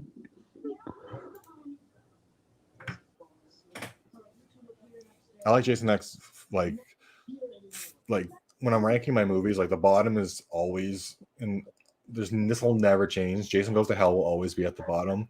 And it's like Jason Goes to Hell, and there's like a huge jump, and then Jason X. Like there's a huge gap of like between Jason Goes to Hell and Jason X. Like Jason X Down, I actually like all of those movies. Jason Goes to Hell, I pretty much just watch it because it's a Friday the 13th movie. Yeah, it's not. If you took Jason out of it, and if you took Jason and also the cameo with Freddy at the end out of it, I wouldn't even watch it. Mm-hmm. Same. My least favorites are. Now we're playing with power. This is the video game. Final Chapter, the remake, Part 5, and Goes to Hell. Yeah. Those are my least. That's your Final Chapter. Yeah, you put Final Chapter really low. I think a lot of people who like it are nostalgically attached. I think it is. I think Brad made the best point about it when he was doing Slash It Out. He said that as good as Final Chapter is with all the kills and the characters and all that, it's also very slow for a while, and it's not like fun. It's very like just one tone the whole movie kind of thing. Whereas Jason Lives, it has all that the seriousness, but it also has those fun moments, and it has like a very brisk pace, like scene to scene to scene to scene to scene, like it's always flowing and there's always like something happening. Whereas Final Chapter kind of faffs about for a bit for the first half of the movie. Yes, I agree. I feel like they're focusing on Tommy a lot, and then he kind of just goes away. Well, like Tommy, when I think about Tommy, I don't think about Corey Feldman. I think about Tom Matthews from Jason Lives. See, I didn't even know who Corey Feldman was until people were like, "Oh my God, you don't know who he is." I haven't seen the Hatchet movies, Red Rusty. Whatever's going on here with him in the video game, I actually am liking this scene sequence. This is kind of smart to me. Yeah, Freddy's just basically got him trapped in a video game because of him being stoned. And it looks ridiculous to everyone else, but like whenever they like how they just showed like Freddy doing his little thing. Yeah, actually, I don't mind the scene either. It's creative. The Nightmare House is just getting destroyed. I like this. He's like, knock me out. I don't feel like it's as easy to get. Is it as easy to get knocked out in real life as it is in movies? It's really not. Like, you don't just get punched. Like, I guess if you're super lucky and you hit them hard enough in the right spot, maybe. But, like, that probably would have just really hurt. He probably would not have got knocked out from that little board she had. I'm going to say this because I was obsessed with Grey's Anatomy. And when I was making my choices for college, I was going to go to medical school. And then I was like, nah, I cannot read this book. Trust me, nobody wanted me as their doctor. But I do know enough to know that, yeah, most likely you would just end up with like severe brain bleeding or damage or a really bad concussion or headache before you'd end up unconscious. This I do find this interesting, though. They're able to enter the nightmare without Freddy having any, like, he's not aware of it at all. And then Spencer's able to kill him.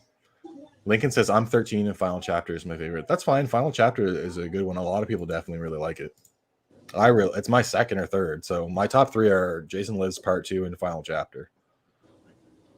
Jason Lives is my favorite by far. I agree. Evil Bread.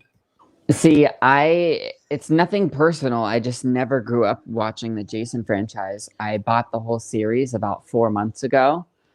And I watched them all for the very first time ever through. And after liking parts 1 and 2 and 3 and thinking they were so good, I was kind of just let down a little bit by 4.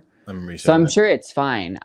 My own expectations were, I just didn't expect that to be the movie at all. Well, your rankings will probably change each time you watch them too. Because like, even from me just watching them and ranking them a year ago, my rankings changed for the ultimate ranking. And that's fine. Certain movies hit you different at certain ages, I guess. Like you're so much older than me. No, I mean, for me, like when I'm not saying you, but for me, like when I was younger, my favorite was Friday the 13th Part 2 for like forever.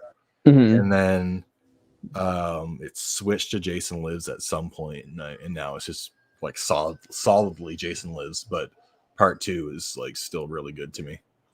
I'm just saying, it just sounded like you were making it sound like you were so old. You're like, I'm an old man. Whenever, with age, this when I was your age, change. Yeah. When I was your age, 23, Jason Lives was still my favorite then. In high school, Part 2 was my favorite. Well, how old are you now? You can't be more than 30. No, I'll be 30 in March. Haha, knew it. Just let me shave my beard off. I'll look like 5 years younger. See, when I have a beard, I don't look older or younger. I just look like I don't have a chin or a neck. I just look like I have. Oh, I do. I look like a lot. Scruff. Missy, I just don't like the type of hate based on sexuality or race or stereotypes. I happen to know an older woman named Karen, and she's one of the nice people I know. People need to grow up and stop hating. Well, I think that the Karen thing isn't necessarily in the same section as like sexuality and race. I think it's more of a joke, but it is kind of, the Karen thing is basically just immediately used anytime a lady gets mad now, which I can agree is probably annoying. I wouldn't necessarily put it in the same section as sexuality and race hate, though. Stereotypes kind of thing. Yeah, because all you have to do is just not. You just have to be rude in your Karen. That's just kind of how it works. Or a Kyle, I guess. No, not Kyle. I've never. What is it, heard that. Chad? I've heard Kyle. I've heard like 5 different names for the male version of a Karen. There really isn't. Yeah, I've heard Chad as well, but that's like a buff dude. Karen isn't anything new. It's just something that has recently become popular in like mainstream stuff, so that they like gave it a name. But there's always going to be some before it was the haircut somewhere screaming about something unreasonably. Do you remember though, before Karen, they would do the haircut meme with the spiky hair in the back, the short spiky blonde hair, and that would be like the manager's haircut, they used to call it. Yes. Let me talk to your manager's haircut or something like that. I feel like I have secondhand embarrassment watching this part, Evil Bread. It's I don't know. I don't mind it. I find this is a good moment in the movie, though, when they kind of reveal what's going on here.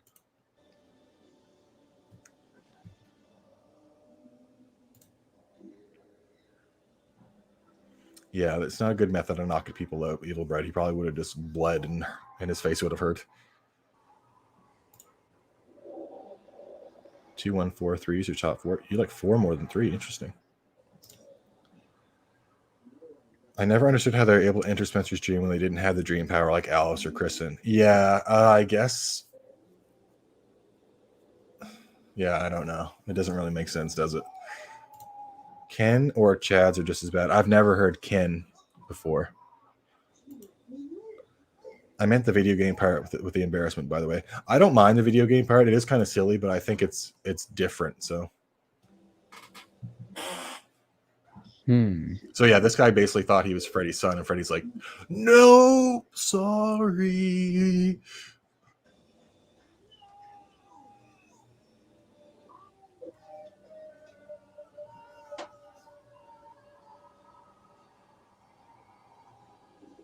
This is kind of Looney Tunes-ish as well. See, I like that. I figured you would like this movie. And then, oh, bam. Ooh. Bye. I think I like this one better than 4 and 5. Yeah? So far, maybe. Sometimes I put this one over 5 just because it's more like fun. Yeah. Yeah, Freddy's makeup does look a little different here than it did in 1 through 4. The guy who did 5 also did the makeup for this one. That's why it looks different.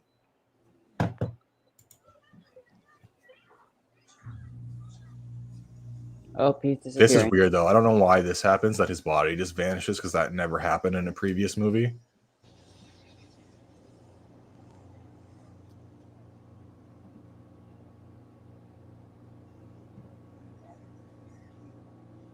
He looks weird and creepy.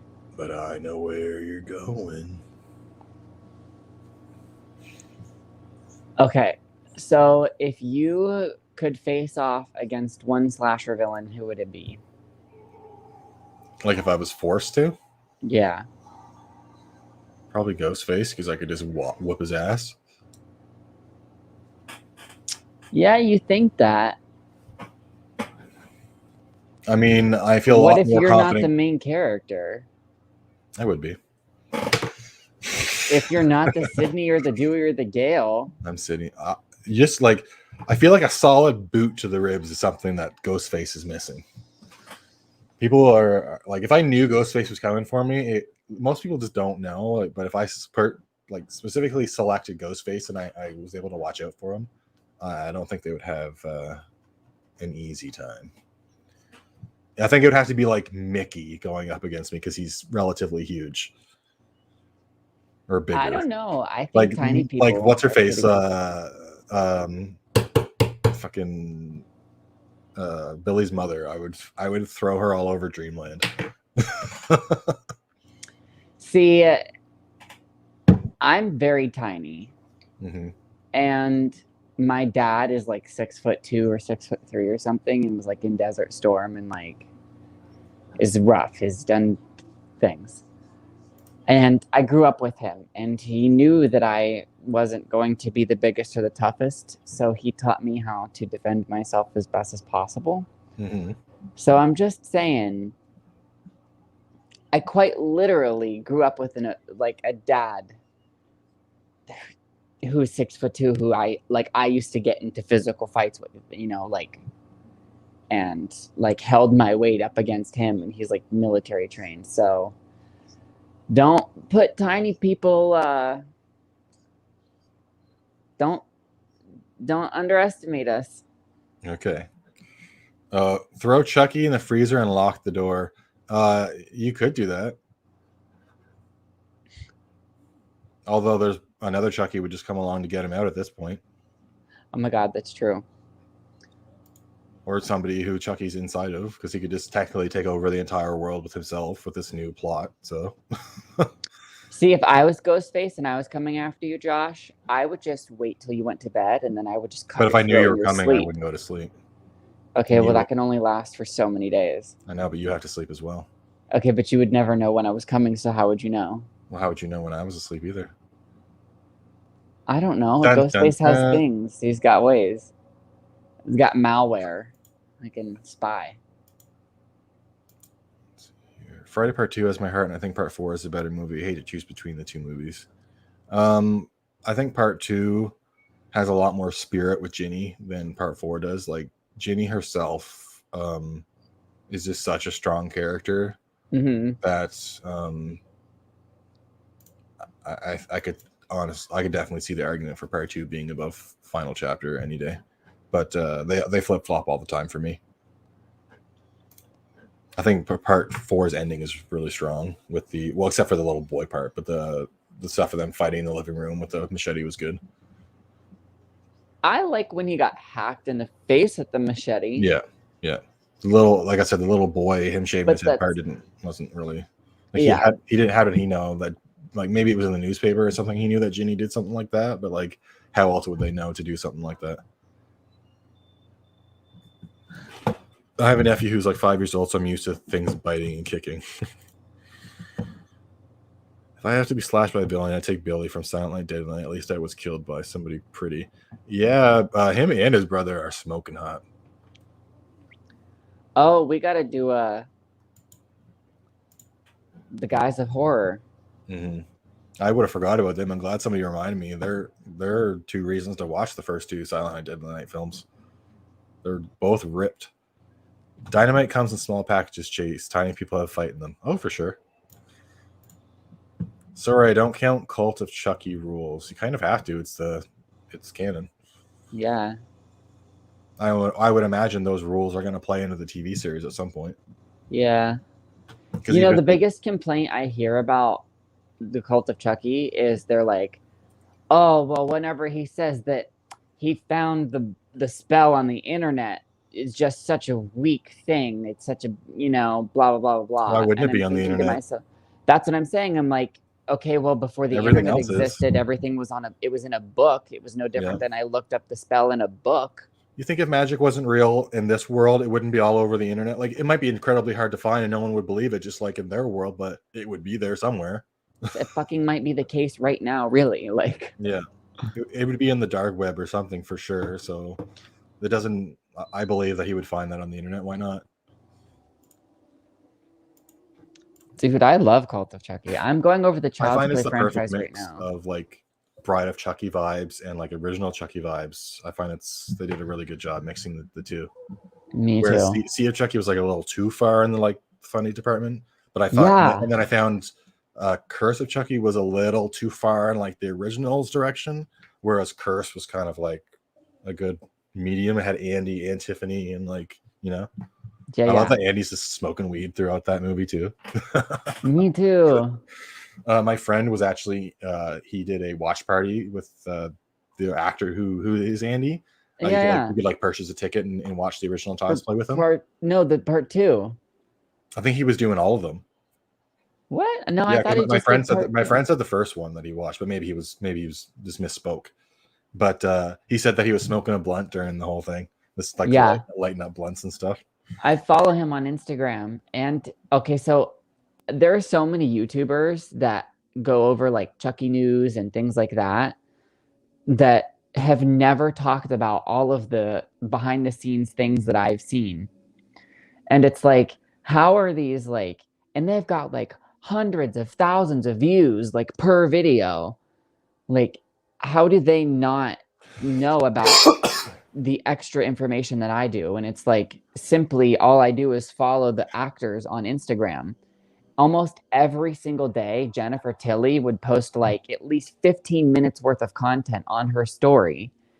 And like, no one's talking about the details on set about that. Or like Alex Vincent would go live. Give us the update, Chase. Give us a Chucky video. I would love to. There's a lot of Swedish meatballs that are going to be in the new TV series. Oh, I just want to make this observation. His sweater is so fucking clean in this scene. Like, it looks like they just bought it at the store. Like, it's so clean. Maybe this is the first day of filming. Look at it. It's not a bit of dirt on it at all. What's his prime time? He wants to look good. I guess so. It's just like I don't think I've ever seen his sweater look this like pristine. Maybe it's just because my version is like, what are you watching it on, Chase? You're watching it streaming? HBO Max. Yeah. I just downloaded like a Blu-ray copy of it, and I don't know if it's just because I don't watch it on Blu-ray or something, but it's just like I'm like, whoa, this sweater is so vibrant. No, yeah, it looks pretty pristine. I'll need specific rules and choices before I make an informed decision on which killer you want after you. Best case scenario, me and Freddy are best friends because I'm the only one who loves him. Yeah, if I had Freddy after me, I would probably try to make a deal with him. I wouldn't really go out of my way to try to kill him because I would know it's not going to work. I'd probably tell him I would like feed him my enemies or something. That demon got transferred to the web in Buffy season 1, iRobot, Eugene. So Chuck, yeah, that's true. The demon did go inside the internet in Buffy that one time. I think that would probably happen if we did have them. So, ew. Mine is blurry too. It's so clean. He got that shit dry cleaned. I know. It's like ultra clean. What a dirty bathroom. Okay, so this chick in real life now, like the girl who plays this girl, and it kills me. She's kind of crazy. Like she's a little insane now. Like she is somebody you probably not want to spend any time with, Chase. she's an interesting one. I stumbled across her Facebook page a couple months ago, and I was like, oh, well, at least the character is still good. Yeah. I like this character too. She has a good backstory. Like her dad was like a bastard who used to do all this stuff to her, and she's like super strong. And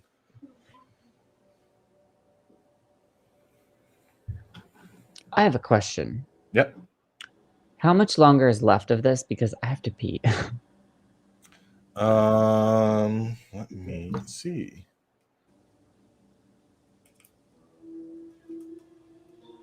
Because mine won't show me like That's 25 minutes. Did you want to do a quick? I suppose everyone, it'd be hard to pause. Can you hold it for 20 minutes? Because there's probably like 10 minutes of credits, I guess. So it might be like 15 minutes. Yeah. If not, we can figure something out. Oh gosh. I love this. She just beats the shit out of him with this thing. Yeah. They show this at the start of Freddy vs. Jason, her beating him like that.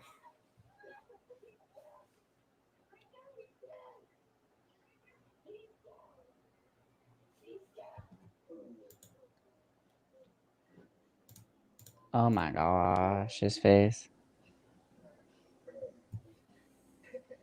I like Freddy vs. Jason, but it wasn't my favorite. Oh, I didn't know that, Evil Bread. I was more so. If you want to see what I'm talking about, just search up her name and go to her Facebook and scroll down a bit to a few of her posts. You'll probably figure out what I mean pretty quickly. I feel like I already understand it, and I don't want to know. Yeah.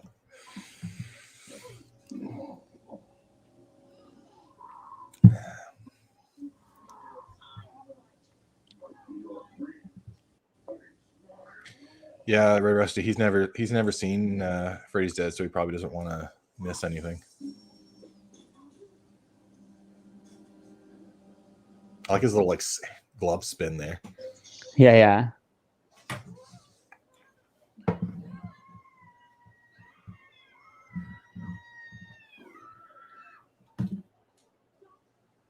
Ow.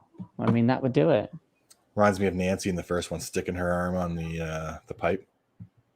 Yeah. All of these characters do things like that, though, in like in the most sensitive places. Like I'm like, no, like I would burn your finger.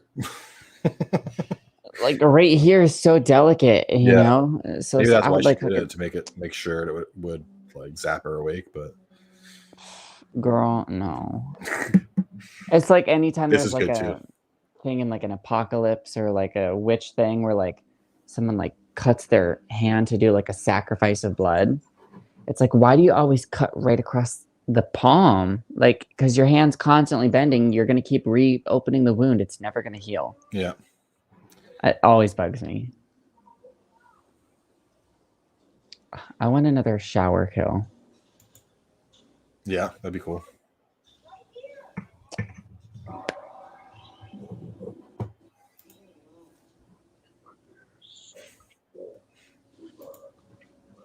Hey, King Gore, how's it going? What were you editing? I love how Freddy's like Kung Fu Freddy here, and then the therapist is like, "Get your ass out of here!"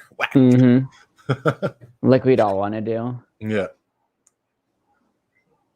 I like how Freddy references past movies here in a second, though. He makes a nice little reference to them trying to get him before.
I always wondered how Freddy got his power.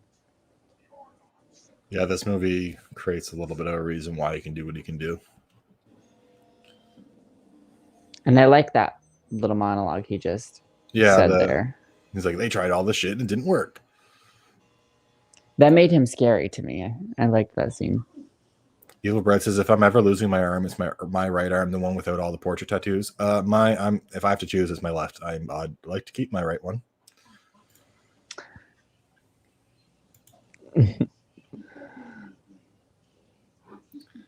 No, I'm not talking about Roseanne Red Rusty. I'm talking about the blonde girl.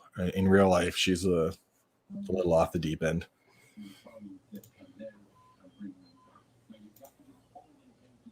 Ooh, another underrated horror list video. That's cool.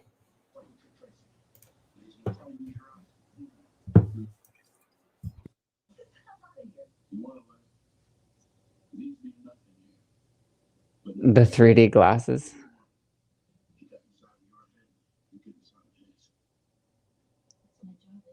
Oh, you're gone. Oh, okay.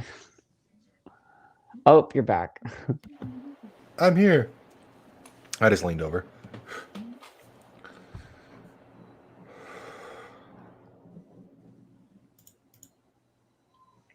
Freddy's just a man with a job, basically. Yeah, but he likes his job.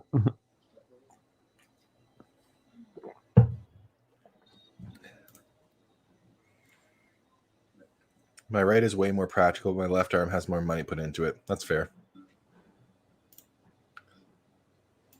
Yeah, I don't want to lose any of my extremities. I'm very glad that I'm whole-bodied.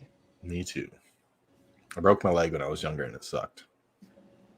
I've never broken a bone, and I am very thankful for that. I love my health. That's one thing that horror movies teach me. Yeah. Actually, if I had to face off with anybody, it would probably be Chucky, because you could, like, really, you could fucking just boot him across the room. As long as you didn't let him catch you off guard, like how he does usually. Well, yeah, but see, that's the thing. If you kept him...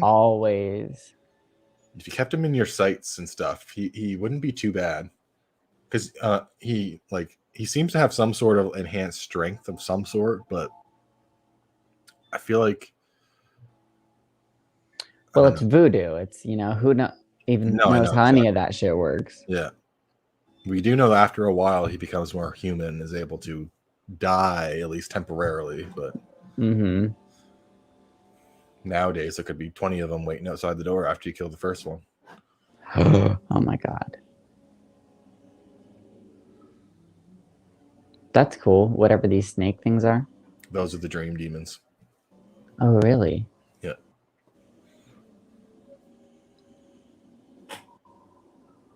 That's interesting.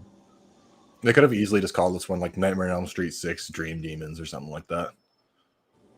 Yeah. Actually, in some countries, this one is called Nightmare on Elm Street 6 Freddy's Dead. It doesn't have a 6 after it? Yeah, in some countries, it's called Nightmare on Elm Street 6 Freddy's Dead. Cool. These look like little piranha fish. Yeah, kind of. This is like inside Freddy's mind or his brain.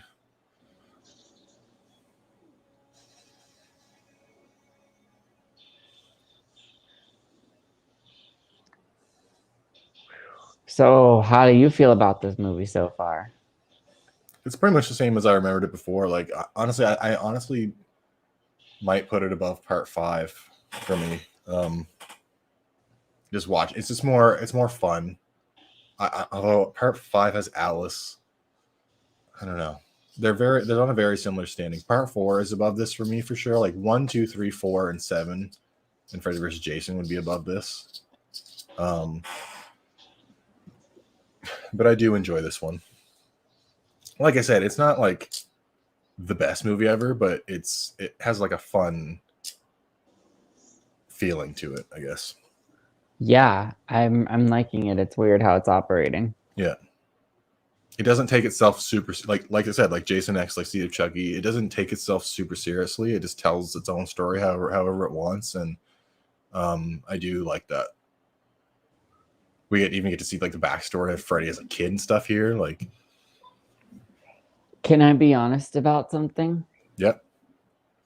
I would rather watch Seed of Chucky than the Nightmare on Elm Street franchise. Interesting. I just really love Chucky, and I was all right. So if it was 2005, then I was like 6 or 7 when that movie came out, and that's probably why you got an attachment to it. Well, Stitch Face Chucky is just the scariest to me. Yeah, and that's like how Destiny has a connection to Rob Zombie's Halloween too. So she'll battle for that movie. That's so, it's one of my favorites too, though. Yeah. But just like the Jennifer Tilly doll, or no, the Tiffany doll. Tiffany doll, yeah. They both look so good in Seed because I think that's where the dolls kind of had like their highest budget. Oh yeah, everything looks really good in Seed for sure. And I was a fan of Jennifer Tilly, and I always liked that Hollywood aspect when I was younger too. So I don't know. It was just like when you're 6 years old and people are getting murdered no matter what's going on, and it's a killer doll, like I thought it was scary. Like now I get that it's absolutely absurd, but like I still like that it's a Chucky movie more than I can like. Yeah, you know, for my memory of Seed of Chucky coming out is in where I lived. It came out. I was like, yeah, I'm gonna go see this Chucky movie. It was only in theaters for a week in my area, and they took it out of theaters because nobody was going to see it. Like, this is actually what happened. And I wasn't able to see the movie until it came out on DVD. And it actually pissed me off because I couldn't go see Seed of Chucky in theaters. That's crazy. Yeah, 1 week and they took it out of theaters. I was like, I had no chance. I would have loved to have seen any of the Chucky movies in theaters. I think that Curse and Cult shouldn't have been direct to video. I agree. Although, did you see the reboot in theaters? I did. It's not one of those ones, but it's a Chucky movie, kind of. I don't consider it a Chucky movie. I consider it I get that it's in the Child's Play franchise, but to me, Chucky is a maniacal, twisted serial killer who is obsessed with voodoo and then got transported into a doll and then now likes the idea of fucking with people's minds by thinking that a doll can't actually come to life. And the whole AI thing, I think, had been done in like Black Mirror and iRobot with like Will Smith back in the whatever, just like whole technology going bad. You know the whole story behind that, though, right? Behind what? The reboot. Oh, You know how they went people about had making like that? different people. MGM and Universal were like fighting over it, the rights or something. They wanted to do it, and Don Mancini was basically like, "No, I'm doing my Child's Play stuff still." Yeah, And they were basically like, "Fuck you," and they did it anyway because they had the rights to the name and like the name Chucky and the doll and the Child's premise of the Play, first movie. but Yep. they didn't have rights to the voodoo aspect and all that though. So they weren't. That's why that's not in the movie. They weren't allowed to do voodoo Chucky. They had to do. That's why they had to do AI Chucky. So basically, they went behind Don Mancini's back and made this movie, which I don't like that they did that at all. Me either. It could have ruined the franchise. Thank God it didn't. Yeah, I'm glad that they're getting the TV show, and I'd rather have the TV show than a sequel to that reboot. 100%, because if we're getting 8 episodes, that's going to be almost 8 hours worth of content, you know. And Are they hour-long episodes? Well, that's what I said. I don't know if they're so. going to be hour-long. That would be amazing. Like, if they're an hour-long, like how some Netflix shows are like literally like 54 minutes long, or if it's TV, an hour, it'll probably be like 45 or something. Yeah, like that. I was gonna say 45. But even that that'd be amazing. I would take that any day. If it's 20 minutes, if it's like 23 minutes, that's still I think good. it's gonna be 45 minutes because I hope so. So 45 minutes and 45 minutes equals an hour and a half. Yeah. So episodes 1 and 2 would technically be like another Chucky movie. And you're getting like episodes 3 and 4. Yeah. Yeah. No, I'm all for it.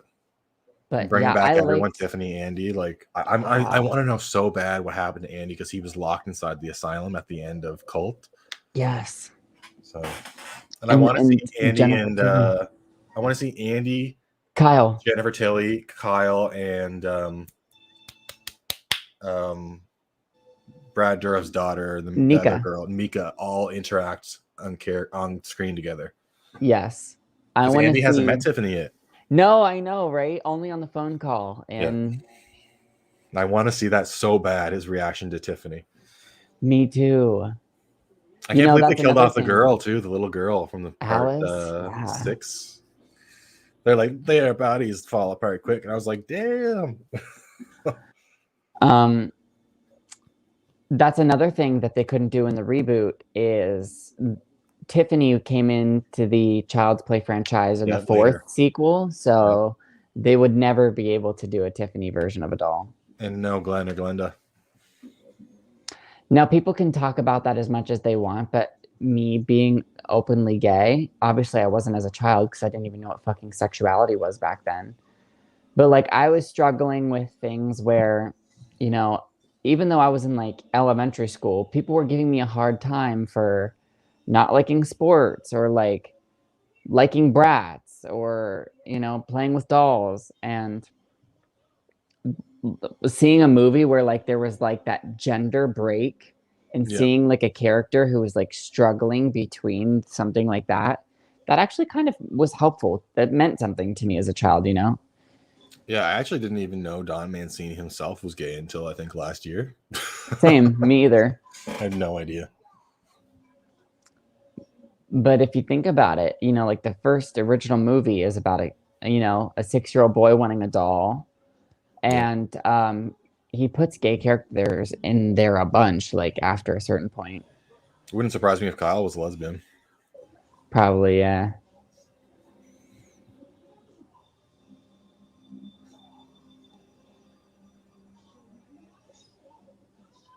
So now she's giving it back to him. Yeah, she pulled him out of the dream, and now they're fighting in the basement of the... Yeah, this is very Nightmare on Elm Street remake. Or I guess the remake was very much like this. Mm-hmm. Yeah, if you watch all the Nightmare films and then watch the remake, you're like, oh, everything from the remake is from somewhere else. She bites his nose. Mm-hmm.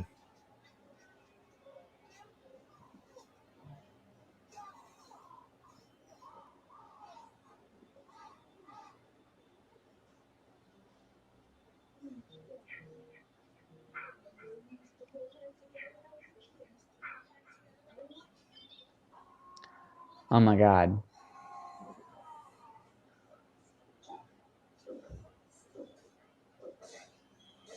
Ew.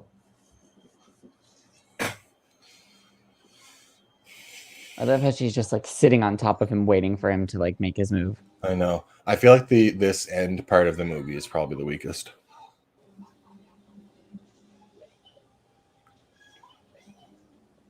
And even then, they're like, "Oh, we'll pull him out and we'll beat him and we'll kill him in real life and he'll be dead." And it's like, hello, they've Oh my fucking god. They've already done that. Yes. I love that the knife that she had was the buck knife. Yeah. It's like, okay, now you can throw ninja stars and knives like perfectly accurate.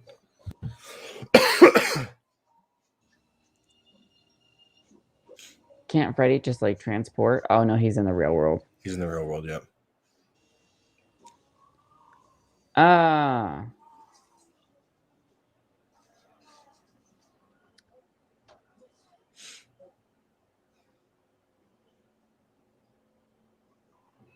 So,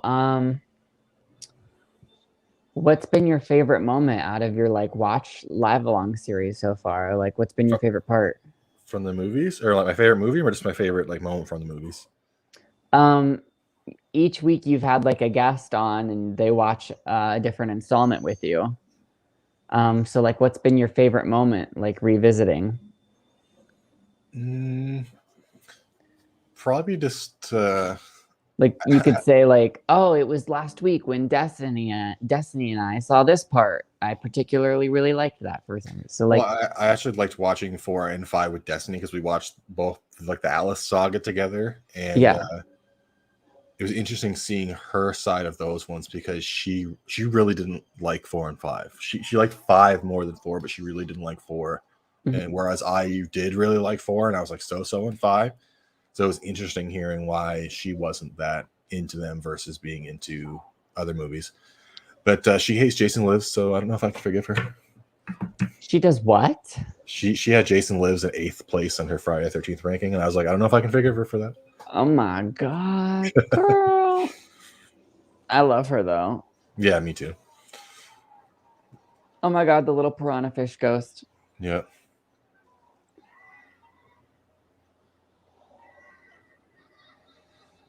I don't know why they're like, yeah, we did it. He's dead. It's like, hello. Bride 2, 1, Curse, Reboot 3, Seed, and Cult are my rankings. My rankings are going to come in October. Yeah, me too. I just posted my review for the first one yesterday. Yeah, I saw that. And then so next week I'll do 2, and then so on and so forth until the show comes out. I'm probably just going to do watch parties for them. All the shows going on. You should ask me. Yeah, you can obviously come on. Oh, okay. Mine's done. My favorites are... I like 2, obviously, is one of my favorites, but like Bride, Curse, and Cult are my favorites to watch. Bride, Curse, and Cult. Which one of those would you want the most? Probably Cult. Cult? You're signed. You can do also if you want to do 2 of those, you can do them because I can have you on for Cult, and then I can have you and somebody else on for one of the other ones.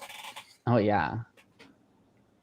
Oh my god, and they're going over all of his like kills from the other franchises. Yeah, the ending of Freddy's Dead is great. See, I like Freddy. I can appreciate Robert Englund. That's my favorite aspect of him, is literally just watching him to go be and do. Yeah. But I feel like whenever I was watching this franchise, it's literally like nothing's really happening. I don't really care about the final people. It doesn't feel like a slasher movie to me. I'm kind of just watching it to like hang out with Freddy, to like just like to get exposition on him. Nothing's really happening. Yeah. As to like Friday the 13th, I'm like, slasher movie. It definitely depends on what kind of slasher movie you're going for. Like Brett, his favorite franchise, not that it's a slasher franchise, but his favorite franchise is actually the Conjuring franchise. And yes, he does like those. And that's an interesting, like I've never heard anyone say that. So that's interesting that that's the kind of horror that really gets him going. So I feel like he would be more of a Freddy fan because of those elements, maybe. Whereas I think you are yeah. more of a Jason fan because you really like Scream, and it's more of like a real world kind of slashery. Except Jason turns into a zombie in part 6, but Yeah. but, same with Halloween. Like Halloween, Michael and Ghostface and Chucky are my top 3 serial killers. yeah, Chucky's definitely my top 3 would be Freddy, Jason, and Michael, and then after that it would probably be You're one of those people who have the cliche big 3. I choose the big 3 because they're the best. Freddy, Jason, Michael. Yeah. You're too young to understand, Chase. Ghostface and Chucky are just as respectable. I would say if there was like an S tier, if I was doing like a What the fuck ranking is site? the mask from parts 5 of Halloween? Come on, there's nothing respectable about that. Well, we're not talking about Halloween 5 specifically, but I'm just saying, Halloween 5. I know, but you really like Scream 3, and that's like the black sheep of the franchise for everybody else. Right? Yeah, but well, Scream 4 is like my favorite, but Scream 3 is actually still a good movie. Like at the end of the day, even if it gets shit, I agree because with you, it's but a lot of not people as would good be as like, the no, other movies, you know. Yeah. But I don't know. You really like the main 3 as your main 3? Oh yeah, much more than anything else. Yep. Who's your favorite? Freddy's Jason? my favorite. Freddy's my favorite villain, but I prefer the Friday the 13th franchise. Oh, see, now that's interesting. Yeah. But I understand also, though, like talking about Brett, when it comes to me, I also really love the Conjuring franchise and like Insidious, because paranormal stuff to me is so scary. But like after it's over, I'm like, eh. But when I'm done watching like a slasher movie, I'm like, no, people really kill other people. Yeah. I also like the Conjuring movies, but my issue with those is probably the rewatchability of them. Mm-hmm. I find they're most exciting when you first go see them in theaters and you don't know what's going to happen. Yes. And then after you go and watch it a second time, you know that all the fake out scares are fake out scares. So it's just like, you're just kind of like, you know what I mean? You just kind of waiting for those to go by for the real stuff to happen. And then you've got stuff like, did you see Conjuring 3? Yes. I was not like, especially now that I've had time to kind of marinate on it, I was really not a big fan of that one with the witch and all that going on. Like it brought it a little too far out of like the world, that like the real but supernatural world it was building. What do you mean? There was a witch in the first Conjuring. She was a ghost though, wasn't she? No, the first Conjuring was about a witch named Bathsheba who killed herself on the land and killed her baby. Yeah, but she was a ghost in the movie, though. A witch. I know what you're saying. I know what you're saying, but I didn't like that there was an actual she was a literal witch running but around. She was a ghost, but she was using the same devil power as. No, I know. But what I'm saying, in the third one, they literally had a witch running around and physically like killing certain people and doing spells and stuff, and it just didn't do it for me. But also, though, there at the end, there was a demon. I almost don't even remember the end. I remember them killing her or her dying. What had happened was she created the totem, and the totem curses people. So the demon was acting for her the entire time, and they get to the end of the movie and they find her shrine. And she's really down there. So they are having like a physical fight with her in person when that stuff starts happening. She had promised a demon a soul, because it's one thing to sell your own soul. That's, I mean, obviously you have a right to do that. It's yours. You can't just go around selling anybody else's soul, because you can't just do that. It's not yours. You don't have permission. So to sell somebody else's soul, you've got to do like a lot of bad shit and a lot of contracting, and there's like a lot of obligations. So she tried to curse the Warrens and like give their souls to this demon, and she couldn't do it in time. And at the end of the movie, the demon like shows up and like breaks her back in half and like eats her. You don't remember that? I do remember that. Yeah, as you were talking through it, I remember the demon killing her. But So it's like the demon throughout almost the entire movie, but it's right there at the end when they find her in her little cave. But yeah, I don't know. Just the movie itself. I don't know. I liked the first two a lot more than the third one. I didn't hate the third one. I saw the second one in a drive-in theater, and it was really scary. Yeah, I really like the second one and the first one. I don't like the nun at all. I thought I had the similar problem with the nun. They went too much with the demon stuff, like people were teleporting and shit. Like he teleported into a grave at one point, and there was like a demon on their, like a little demon thing on their back at one point, and I was just like, it was a little too fantastical, I guess, for me. Heather says she wishes they would have found another way of killing Freddy in this one instead of bringing him out into the real world again. Yeah, that's what I was saying. Like, why would that work again, or work when it didn't work the first time? Although they don't know that it happened, why would they just do it in this one and expect us to think that Freddy's actually dead? Like, just kind of they should have had another way of actually killing him, right? So I would love to ask a couple more questions and stuff, but I also have to pee really bad. Can I do that really quick? Go use the bathroom. I'll just check out some of the comments here.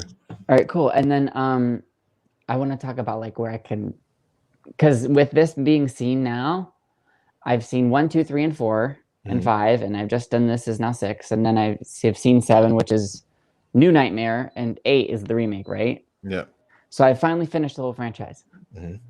You might need to rewatch this one because I feel like we might have missed a few scenes, but yeah. But all right, I'll be right back. Yep.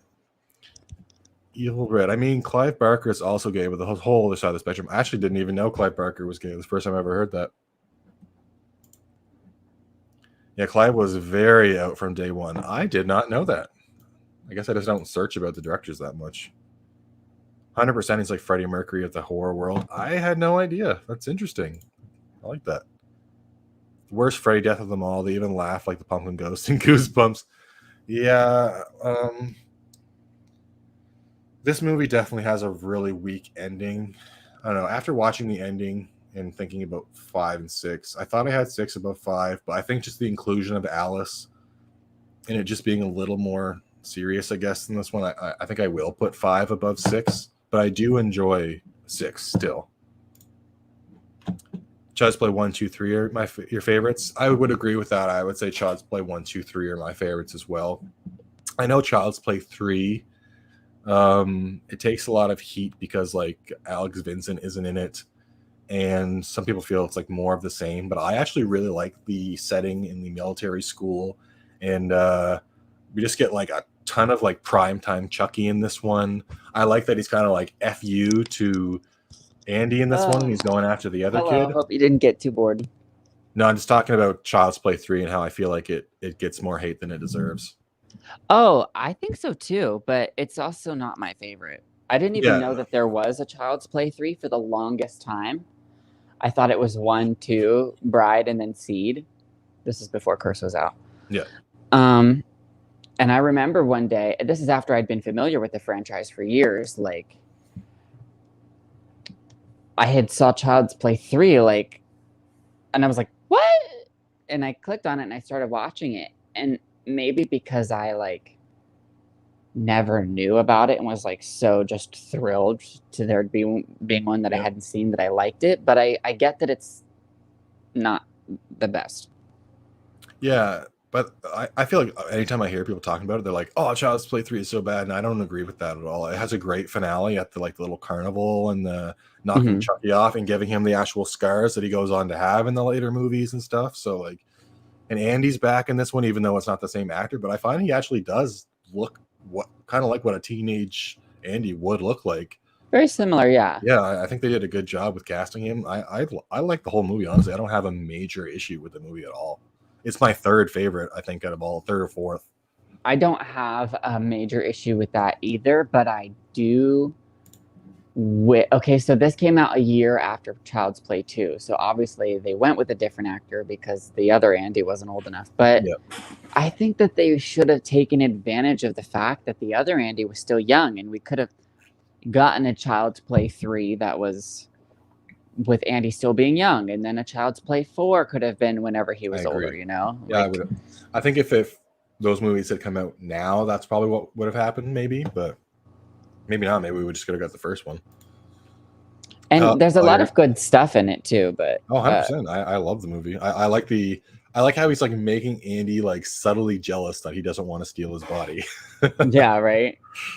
Oh, you're gonna hate this, Chase. King Gore says Scream 3 is duty water, but I forgive you. I don't agree with that. I don't think it's duty water. I think it's a good movie. I just think it when you sit it next to Scream 1, 2, and 4, it's like Scream 3 is here, and then those movies are like up here. I'm scared. I'm hoping Scream 5 is just gonna like either blow the other ones out of the water or be on the same level as 1, 2, and 4. But I just don't want it to drop down and be like another Scream. I think Scream 5 is going to be better than 2 and 3 for sure. I think it's going to be better than 4 as well, but 4 is one of my personal favorites, so like it might be hard for anything else but that one to be my favorite. But I don't know. This movie's gonna have to be very good to surpass 1, 2, and 4 for me. I don't know. 4 is so good. You know why I don't get why no one talks about the fourth one. It's like they even say in the movie, it's like the 15-year anniversary after the original Woodsboro killing spree, and Sidney Prescott comes to her hometown. Mm-hmm. And like everyone loved Halloween 2018 because it was like, oh, let's get a legacy character and bring her back. Whenever it was like Scream already did that, like 10 years of a break, and like 15-year Halloween anniversary already movie. did that too with H2O. Blah, whatever. The main three are the main three for a reason. Hydrate. Freddy, Jason, Michael for you. Freddy, Jason, Ghostface for Red Rusty. And see, I think a lot of opinions are like coffee. So, if you don't like Scream 3, which is, here's my metaphor, it can be similar as to not liking coffee. Millions of people everywhere hate coffee. They don't drink it. They think it's gross. They'll never buy Starbucks for so long as they live. But just because they don't like coffee, aka Scream 3, doesn't make that product poisonous or inedible. Lots of other people can consume it every single day when they wake up for caffeine, or people love Starbucks, So I think movies are like the concept of coffee. It works for some people. It doesn't work for other people. But the product itself isn't bad. It's not going to, No, that's kind of what I was saying about like Robbie and Matt not being like basically hating Jason X. Like they might they hate it. No, I know, but they hate it, but that doesn't mean it's not like a fun movie, like a good movie to watch. Yeah. Subjective. And that's what everyone's rankings like, especially seeing everyone's rankings this last week or so. Like everyone, especially like Destiny and Brett's rankings are quite different than everyone else. And then some other people have like Friday the 13th Part 2 at the top of the list, and some of them have it at the bottom. And it's just like not two the reboot. Yeah, it was closer to my top whenever I was first watching the franchise, and now it's closer to my bottom. I really like when it first came out, I didn't really like it that much, and then now I really like it, but it still only sits about middle of the pack for me. It's like just below the original, like Freddy vs. Jason for me. I think maybe New Beginning. Mrs. Carter says Friday the 13th will always be my favorite franchise. It has such a special place in my heart. Friday 2 is my first horror movie and my first Friday movie. Oh, that's cool. No way. Friday 2 is a good one. That's the introduction to Jason. Yeah, I can't imagine that being my first horror movie. Wow. You could actually easily just start with Friday 2 and not even watch Friday 1 because they recap Friday 1 in the first few minutes of Friday 2 anyway. So that's a great one to start with. Oh, yeah. She was a woast, a gitch. That's funny. Like a do you get it? Fusion? A woast gitch? They're switching the first two letters. I do, yeah. I get it. Friday the 13th is my baby too. Miss Carter, Nightmare on Elm Street is a franchise I need to give more attention. I'm petty with it. Nightmare on Elm Street used to be like my number one.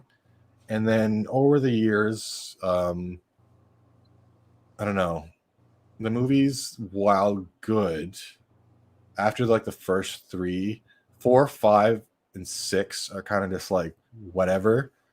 And then 7 is very good. But it's just like when you go over to Friday the 13th, it's like 1, 2, 3, 4, 5, 6, 7. Like at least there's like 7 movies in a row that are like awesome to watch. 8 is like whatever, 9 is whatever, and then Jason X is fun, and then you got Freddy vs. Jason, which is fun. And then the reboot is great. So there's a ton, like there's so many Friday the 13th movies that are good. And then you go to Halloween, it's like Halloween 1, Halloween 2, Halloween 3, Halloween 4, Halloween H2O. Sometimes 5. What? I said sometimes 5. Sometimes 5, depending on the mood you're in, because Daniel Harris is in it. Just and then, parts of it, yeah. H2O, 2018, like there's so many like really good entries in that one. And then Nightmare, it's and like see, I 1, even 2, love. 3. I know you like the Rob Zombie ones, too. so like those ones. Well, not the first remake, just Rob Zombies 2. Yeah. That first one is gross. But then you go over to Nightmare, and it's like first 1, 2, 3 is good, 4 is 5 is 6 is 7's great. The reboot is garbage in my opinion. Like after you watch all the other ones, when you watch the reboot, it's just stealing shit from all the other movies. And the makeup looks really bad, and the CGI in his face. But I felt it was very gritty and not in a good way. It feels like, I don't know how to say gross in a way that's. It's not like it creeped me out or grossed me out, but it's the whole movie feels like a wet basement. Like if you ever had to like go into a wet, creepy, gross basement and you're like, ew, I don't really want to touch the walls because it's dirty and I don't really like being in here or the vibe of it at all. So when I watch the remake, I'm kind of just like, so I get what you mean. Yeah, there's things in the remake that I do like. Like the one thing I really will always stand up for in the remake is the scene later on towards the end of the movie when she's in the grocery store or they're in the drugstore and she's running up the middle aisle and she's flashing in and out of the dream and things he's hitting things off the shelf like as she's falling in and out of the dream with the micro naps, and that's like one of the best scenes like probably in all of the movies. But it's just the movie around it is just like blah. King Gore says none in Annabelle are trash. I think the first Annabelle's trash, and then 2 and 3 are decent. I actually really like Annabelle Comes Home.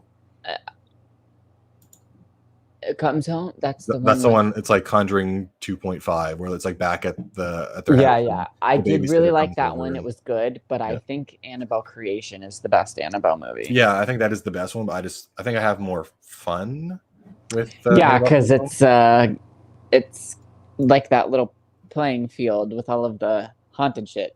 Yeah, and plus like the Warrens are in it at the start and at the end, so it's like a little bit of a Conjuring movie.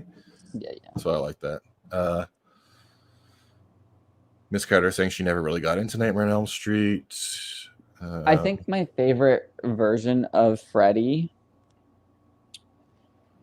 is gotta be from the first or the second one. I feel like he's at his scariest there. Yeah. He's at his scariest there. There's also a scene in Freddy vs. Jason where Laurie pisses him off when she like helps wake up Jason. He jumps out of the water and he looks all demony. I find it looks pretty freaky in that scene as well. Yeah. King Gore again. It's fun to call Scream 3 Duty Water. Realistically, not the worst movie ever, just the worst in comparison. Well, yeah, every franchise has got to have like a worst movie, but that doesn't mean it's bad. Yeah, that would be like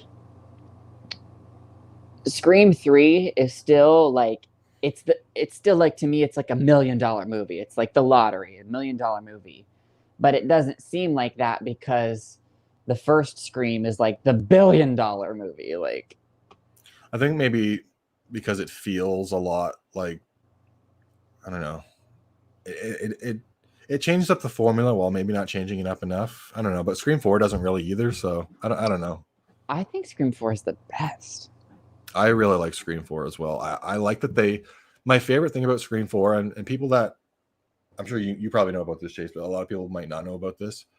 When they were marketing Scream 4, like even in interviews and everything, they were saying that Jill. Jill was like the Danielle be, Harris. They were saying she was going to come in and replace Sydney and be the new franchise head, and they were saying that all 4, 5, and 6. They were saying she was going to be in the next several movies, and they totally threw everyone off with that. And then in the movie, it flipped, and I loved how they did that. Me too, because we'd never really seen the final girl be the killer before. Yeah, I love that they did that. Something else that I've always loved Scream 4. I remember the day that it came out, it changed my life, and I was really excited because I loved Hayden Panettiere and I loved Emma Roberts. I was like obsessed with her before Scream.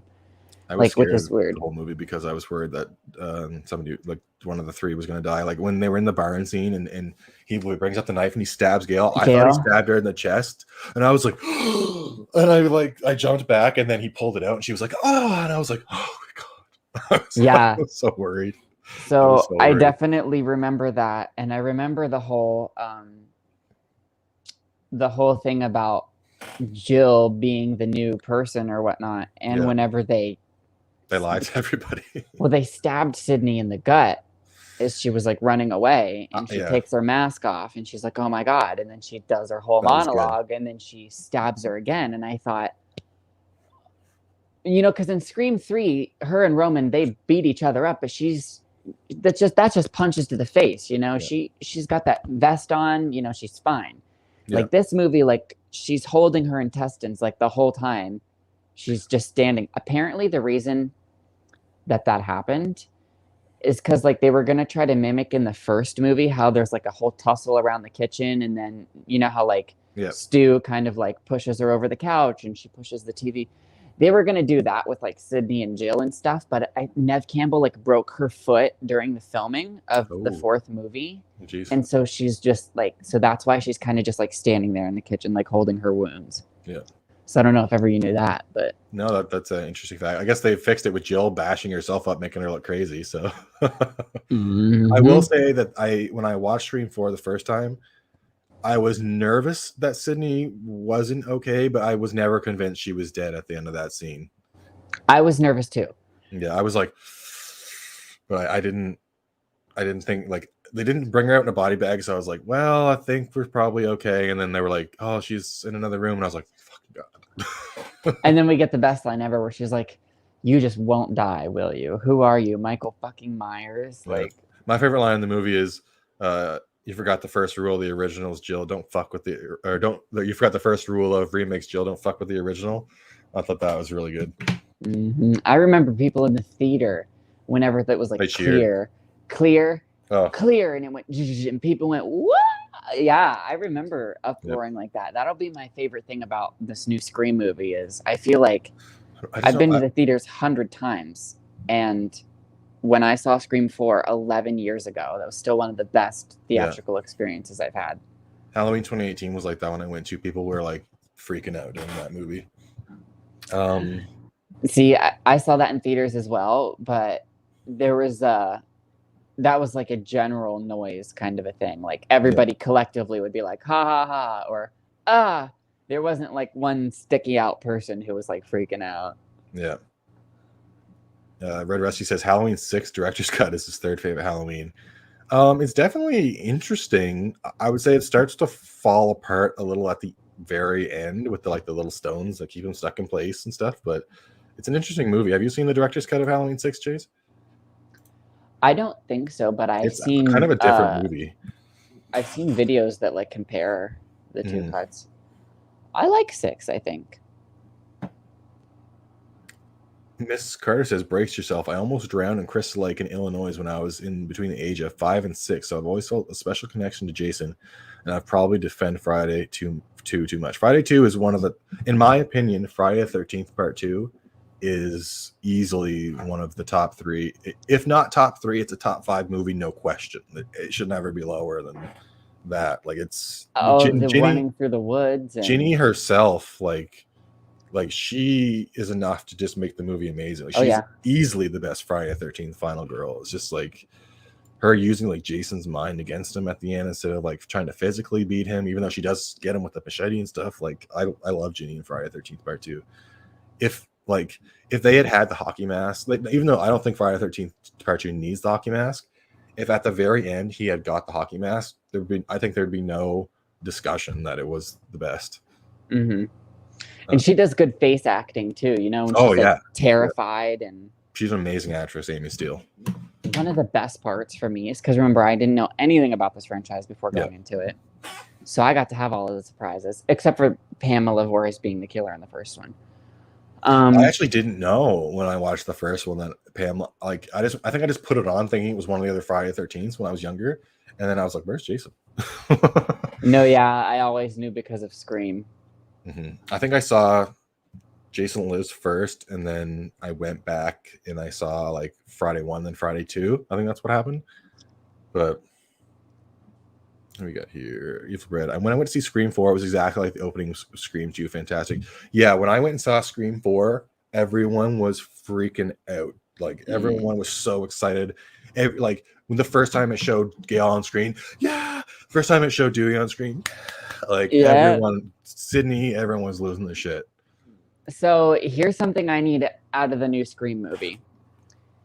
Every Scream movie starts with the opening kill, and then it goes to a title card, and then it immediately shows Sydney, you know? So in the first one, it's, you know, after Casey is killed, we pick up with Sydney typing on her computer. In the second one, it's the people in the movie theater, and then answers the phone. She's in bed at college.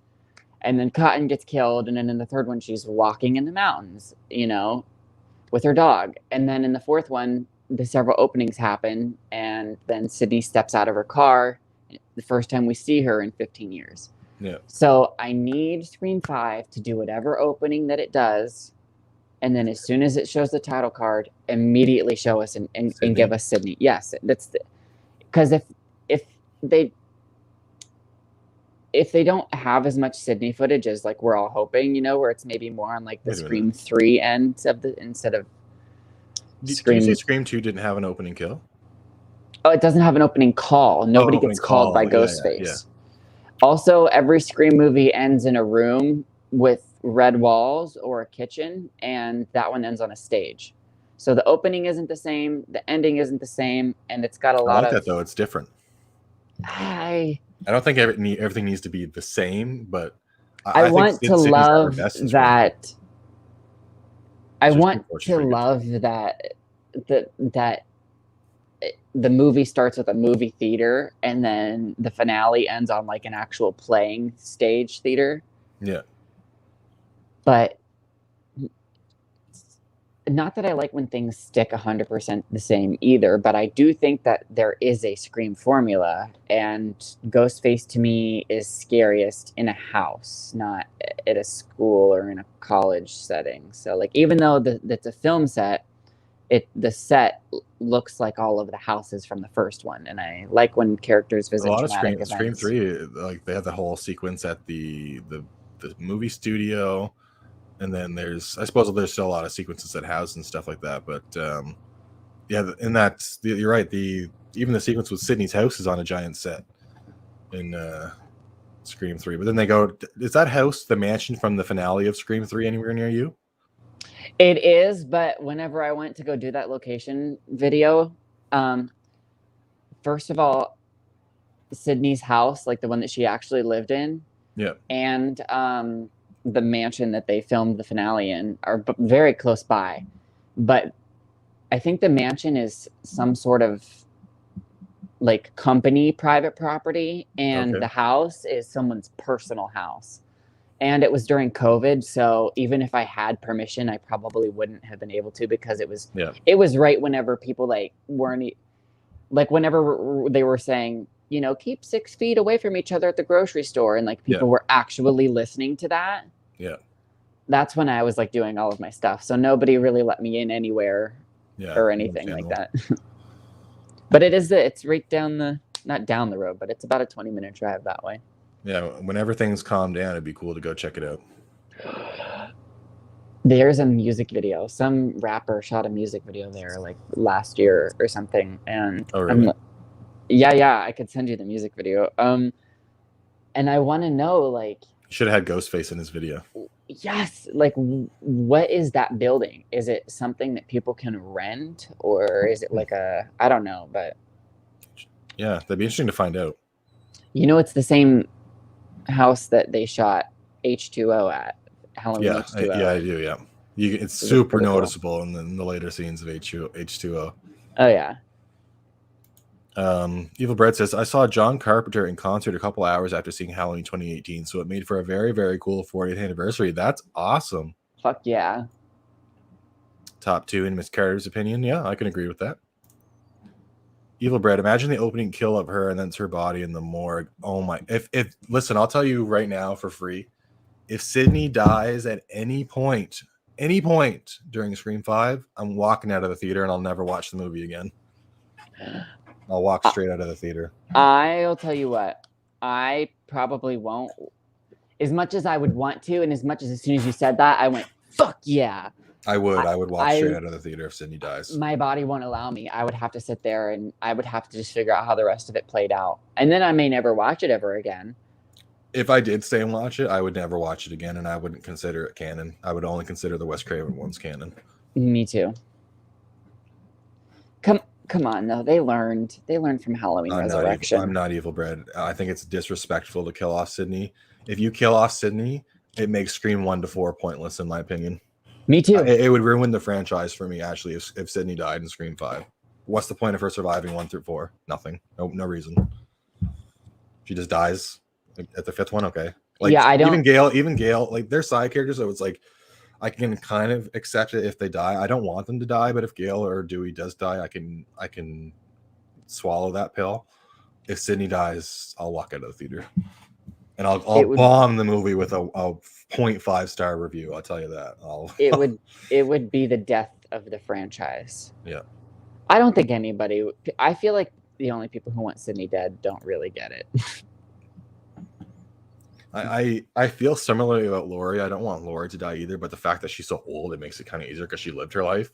Yes, but no, I don't want that either. I don't want. Think about it. If I had it my decision, Laurie would live through ends, and then she would die of old age between movies.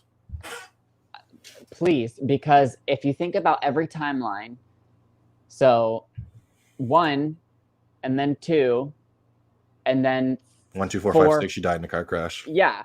Okay, so then let's cut that off. 1, 2, Halloween H2O. Yay! Resurrection. Oh shit, dead. Okay, well, let's try again. Rob Zombies, and then she dies at the end of that one. So it's like literally at the end of Rob Zombies 2, she dies. So in every single, no, I think that's just us visually being shown her afterlife. I think that she gets because it's hard to show things on camera without saying. Well, there supposed to be a third one. No. Yeah, there was supposed to be Halloween 3D, and they didn't make it. Scout Taylor Compton was like, thank God that movie didn't get made. Yeah, she was supposed to be in it. Yeah, it was. I don't think it was really ever supposed to be a real thing. But like in every single timeline that Laurie Strode exists, she's never lived, not once. So I want that to happen now, please. I do remember her talking about it in an interview. Bloody Disgusting had a big write-up on Halloween 3D. I think it was last year. Well, yeah, but that's because it's like, I'm sure they very much intended for the end of 2 to be the way that it did. And then you can always it's like the ending of Halloween 4. It's an ambiguous ending. It's like Kirby's death in Scream 4. Yeah, he was ambiguous. Shot to death and killed. And then at the opening of Halloween 5, it was like, oh no, he crawled out of the fucking blew him up at the beginning. They blew up the shaft with the fucking dynamite at the beginning of 5. Yeah, so you never know. What do you think they're going to do about Kirby? Do you think that that's a real thing or not? Do you think that they're going to... I don't know what to say here. That's a big thing in the Scream franchise. It's such a divisive thing. People really love her. How do I go about this? Okay. So how would you get her back? Like, I don't even. Can I say something that might be? You hate her? You don't care for her? No, I love Kirby. Okay, I'm just gonna say it. Oh, fuck, I don't know if I should. This might be a rumor. Yeah. Wait. Before you say that, I just want it to be known that people can film lots of things from all over the place. So even if she wasn't seen in Wilmington, she potentially still could be in the movie. Is that maybe where your rumor is going? I heard that she was seen on set. No way. Well, see, here's the thing. I think Just that one day, but I heard that she such was seen on set. it was such a big. I don't think anybody realized the kind of uproar that would happen for her after the fourth movie came out, and then now the 10 years that has passed, she's got like a cult following. She also made a. Did you see her posts? That she Yeah. made on Twitter. Yes. I think the directors probably would do that because of fan service, because it's like the only thing we really want. Yeah. But they did. Or is your phone ringing? I guess so. Oh shit! Just 1 second. So yeah, keep talking. I can hear you. Shoot, what was it? Oh, so in Grey's Anatomy, they just had a bunch of people who had previously been killed off of the show, come back in like a dream sequence type of thing. And oh yeah, I heard about that. Yeah. Okay. So the main girl, they killed off all the sexy guys. Yeah. So they like her husband and her best friend and her sister are all dead. And they're like from the original part of the show. And she gets COVID and falls into a coma. So she's like daydreaming about what it would be like if her loved ones could come back. Yeah. And my favorite character had been like killed off of the show like 9 years ago and now has a job on Supergirl. And that films in Canada and Grey's Anatomy films in LA. And Canada's got this big thing about you have to quarantine for a certain amount of days. Yeah, that's true. So she couldn't come to LA to film what she was supposed to. So she literally dressed up in costume and in front of a green screen performed her lines. And then they sent that footage to LA and like played it while they were filming the other actors so that they would have her part to interact with. And then in like the final editing, they replaced the stand-in and they just like CGI'd the real person in, and you would never be able to tell that she never filmed. That's an awesome idea. So, and they filmed Scream 5 during the pandemic, so they could totally have done reshoots in LA. 100%. And no one knew. She doesn't even need to be in the whole movie, even if she's just in it for a second. Like, I have something else that I just thought of right now. So I follow this guy. I don't know if he was like a PA or like he did something on Scream 5. And I follow him on Instagram, and he only has like 2,000 followers. So he's like not popular or famous at all. And all of the time he posts things like that he's going to work, like, oh, back on my work grind. And he'll be like at a stage that's like 10 minutes away from me. Yeah. And I'm like, I know that that's a Paramount stage. Like, I wonder if he's like working on the fucking Scream thing still. Yeah. So, what was happening? Yeah. Do you remember back? It was probably around this time last year where everyone was like, "Oh my God, is Matthew Lillard going to be in Scream 5?" Oh my God! They were talking about how he might have survived the TV falling on his face, and then the actor made a post about like he totally could have survived that, and everyone was like, "Oh." I know, fucking Matthew Lillard getting everybody's hopes up. First of all, I was alive in the 90s and the early 2000s, and TVs were so heavy that not even, like, of course, the one in Scream is smaller, but TVs used to be big, and they were heavy, and they had projectors in them. Yeah. So, like, and they had, like, heavy glass and wood. Mm-hmm. So if one of those fell on Stu's head, I'm sorry, but he's fucking crushed. His skull and his brain matter is... I will say this in Stu's defense. When I was, like, 4 maximum, and I'm pretty sure I was like 3. There was a TV up, one of those big TVs up on a huge dresser that was like double the height of me, and I was like climbing up the dresser, and the dresser tipped forward, the TV fell forward, hit me on the head, and like landed on top of me, and I was fine. And I was a kid, so but I feel like to understand that story, it was like it like hit you, and then you fell down with it, but like it like came down, slammed on top of my head, and I like crumpled to the ground. And I pushed the TV off me. I don't know, just seeing that giant heavy thing and like seeing and hearing the glass shattering. Smashed too, yeah. His face had to have been cut up, electrocuted. It was so heavy. There's no way I could punch someone in the nose hard enough to kill them because my dad taught me how. Yeah. Like, and you don't use your fist, you use right here, because there's a fighting technique in case you want to know if you ever like fighting Jason or something. More often than not, this is also helpful in high school.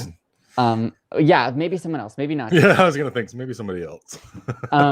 More often than not, if you go to punch someone in the face, you'll just end up breaking the bones in your hand right here because they're really thin and they're so fragile that when you hit that, like, they just split and they break up through your skin. It's one of the most common injuries when getting into a fist fight. So if you hit them with this part of your your hand and your wrist, when it's locked like this, you pretty much have your whole arm as like a battering ram. So if you hit someone in the face right here, they're done. Watch out for Chase. He's going to kill you. No, unless you're coming after me with a knife. No, I know. Just one sec, Chase. I want to get through these few comments. I actually have to, we got to end in about 5 minutes. I got to get running. Oh, sure, of course. I had a great time watching all of this. Oh, yeah. I had a great time watching with you and chatting with everybody. I just want to read these last few comments, mostly from Evil Bread and Red Rusty, and then we can do our finishing up here. Sometimes you have to take a stand. Me and my friends walked out of the interview with a vampire within 10 minutes of the beginning. Really? You didn't like Interview with a Vampire that much? In a respectable way, that is, in a Halloween Resurrection way. I feel like the bare minimum death I could accept for Laurie is at the very end of Halloween Ends. Her and Michael die together. But the thing is, if they do another movie set after Halloween Ends with Michael like just doing his own thing, then her death was rendered pointless because he didn't die. So, and also I feel like everyone, like, she got robbed of her entire life with Karen and Allison because they never believed her. And that was one of my favorite things about the ending of Halloween 2018, is that there was this look in Karen's eyes about like, I can almost forgive you for all of the abuse because almost like, now I feel like an asshole because I judged you all of these years and I told you to get over it whenever you were just an old broken woman and I denied my mother. You know what's sad so too? I want to see them best Michael and then live so that she can be like, you really were right. If she dies at the end of the trilogy, they don't get honest time with her. If Karen dies and like Halloween Kills or something like that, how sad would that be that she never gets to have that moment? Or if like Laurie shockingly dies and kills or something like that, how sad that would be that they never get to have that moment. No, I need that moment. I need Halloween Ends to have the last 10 minutes of them being like, I get you, Evil Bread. And they lived forever happily. And she finally got to have a mother and her daughter. And she never drank again. And she never was scared of Michael. And they all three lived in peace and harmony. I want her to die of old age off screen between movies. Like, that's what I want. It's so hard to ask for a little bit of peace. I'm going to get a movie I want to watch. Have a good night. Have a good night, Miss Carter. Yes, of course. Thanks for everyone who kept up throughout the whole stream. That was awesome. Yeah, it was great having everybody here. Evil Bread says, off-topic question. What would your guys' advice or input be for people wanting to start their own YouTube channel? Do you want to go first on that one, Jace? Sure. I'd wanted to a bunch of times whenever I had graduated. And I started a couple of times and just kind of deleted the video, talked myself out of it. But if my advice would be to practice editing a little bit or practice like screen recording and things like that a little bit before you make your first video. And when you do, there's obviously going to be a change. I want to go over the Scream franchise again because that was the first thing I ever did almost 2 years ago. And there's such a quality difference, but it was that motivation for, if I did my favorite movie first, then I would be motivated to do it and work hard on it. And I was proud of it. And I got like over 400 views in like just a week. And it motivated me to do the second one right away. And I just started talking about what I liked about it. And I wasn't trying to be too tough on it or too, because anyone can watch a video where they're like, the cinematography was this and my official opinion was blah, blah, blah. Yeah. No one wants to see that. Like, talk about what you cherish with it, and it can almost become like that's what's interesting. And yeah, I agree. Give your own personal opinion and story with it. Yeah, and it'll go and it'll progress and you'll just keep getting better and you'll start to get out of your own head about it. I remember being super self-conscious and super weird about like, should I, or can I, or blah. Yeah. And don't be afraid to like talk a lot on camera, because I talked for almost an hour straight into my camera about Scream. And I was like, that is ridiculous. So if you go look at my very first video ever now, it's only 13 minutes long. I took an hour video because I was nervous. I never filmed a YouTube video before. And I cut it down to 13 minutes of my best points. So don't be afraid to just like talk, and you can cut it out later. Clean it up later. Yeah. You can be in the stuff. Like I have videos where I've literally said things like said some stuff at the end, said some stuff at the beginning, and just beginning to switch everything around and put stuff in to make it seem like it all happened in one order. Like sometimes I'll go back and re-record lines to slide in earlier in the video that I forgot to say too and stuff. It's a pretty cool what you can do in the post-production. My advice would be just don't be scared. Like a lot of it is worrying about what people are going to think of your videos and worrying about if they're good enough or not. And they're going to get better over time. Like your first videos are not going to be that good. They're going to be okay. And then they're just like, for me, like I went back and watched one of my old videos of the day and I was like, oh my God, like this was not that good. Yeah, right. But like you just get so much better with the editing and like speaking, and especially with like live streams and stuff. Like for my first like 7 or 8 live streams, I was like, oh, like kind of nervous getting ready to go on. And now it's like, oh, whatever. It's like this, I'm so used to it now. It's just like hopping on and talking to people. So oh yeah, it's just fun. Like keep persevering and keep at it, because the moment you give up is when you kind of like defeat yourself. Like don't let anyone else tell you can't do it, and don't even let yourself tell you can't do it, because you can. You just have to keep at it. Yes. Another thing that I would like to say is whenever I was first doing it, I was kind of obsessed with like, I don't have a lot of videos out right now. What if someone stumbles upon my thing and wants to know about me, and I don't have content? So so they just never come back to me ever. I was worried about that. Yeah. And then I was also worried about like, because I have about 360 subscribers now. And sometimes I'm like, oh, that's not the biggest amount. But then most of the time I'm just like those are eyes. Like those are, I don't know 360 people right now that I could just list off the top of my head. If I invited, if I were to throw a party right now, maybe 10 people would come max. Mm-hmm. Like it, so that's still a lot of eyes. And also don't worry about being too strict with the schedule, because the biggest way to like not have a thing with YouTube is to burn yourself out. Like I've taken a month off, 6 weeks off before, just because I didn't want the pressure of like, I have to do something every single week or else, because you really don't. And, it should be fun and easy. Yeah. I would say only if you're planning to take it like ultra serious, like a dead meat kind of like million subscribers kind of thing.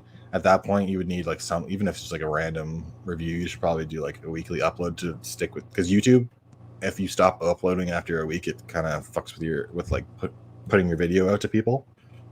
But yeah, don't, like Shay said, don't let yourself get burnt out. I did the Wrong Turn movies back. I started them back in January, which was like 3 months after I started my channel, and it burnt me out. I when I got to 6, by the time I got to Wrong Turn 6, I was like, I don't want to fucking do this anymore. I spent so much time editing those reviews. And I don't care about Wrong Turn that much. So it just killed me. Like I shouldn't have done that. It was because the new movie was coming. What I should have done was just review the first one and then did a ranking, and I didn't do that, and I burnt myself out really hardcore. So just don't do that. And I burnt myself out with the Star Wars movies. I did like all of those in a row. Yeah. And they're like 20 minutes each, and I usually only do like 10-minute videos. So those are long movies, so there's so much to talk about. Yeah. All right. Thanks, Red Rusty. Lewis didn't have a wife, especially who died in childbirth. They spit on the book and hetero too much. I later loved it and learned to view it from the book. Not sure what we're talking about there. What software do you guys use to edit? I use DaVinci Resolve 17. It's wow, that's expensive. Well, there's a free version that's actually amazing. Really? The free version. Yeah, just go to the website. It's free. See, I have a MacBook Air, and I don't know if I can do it on that.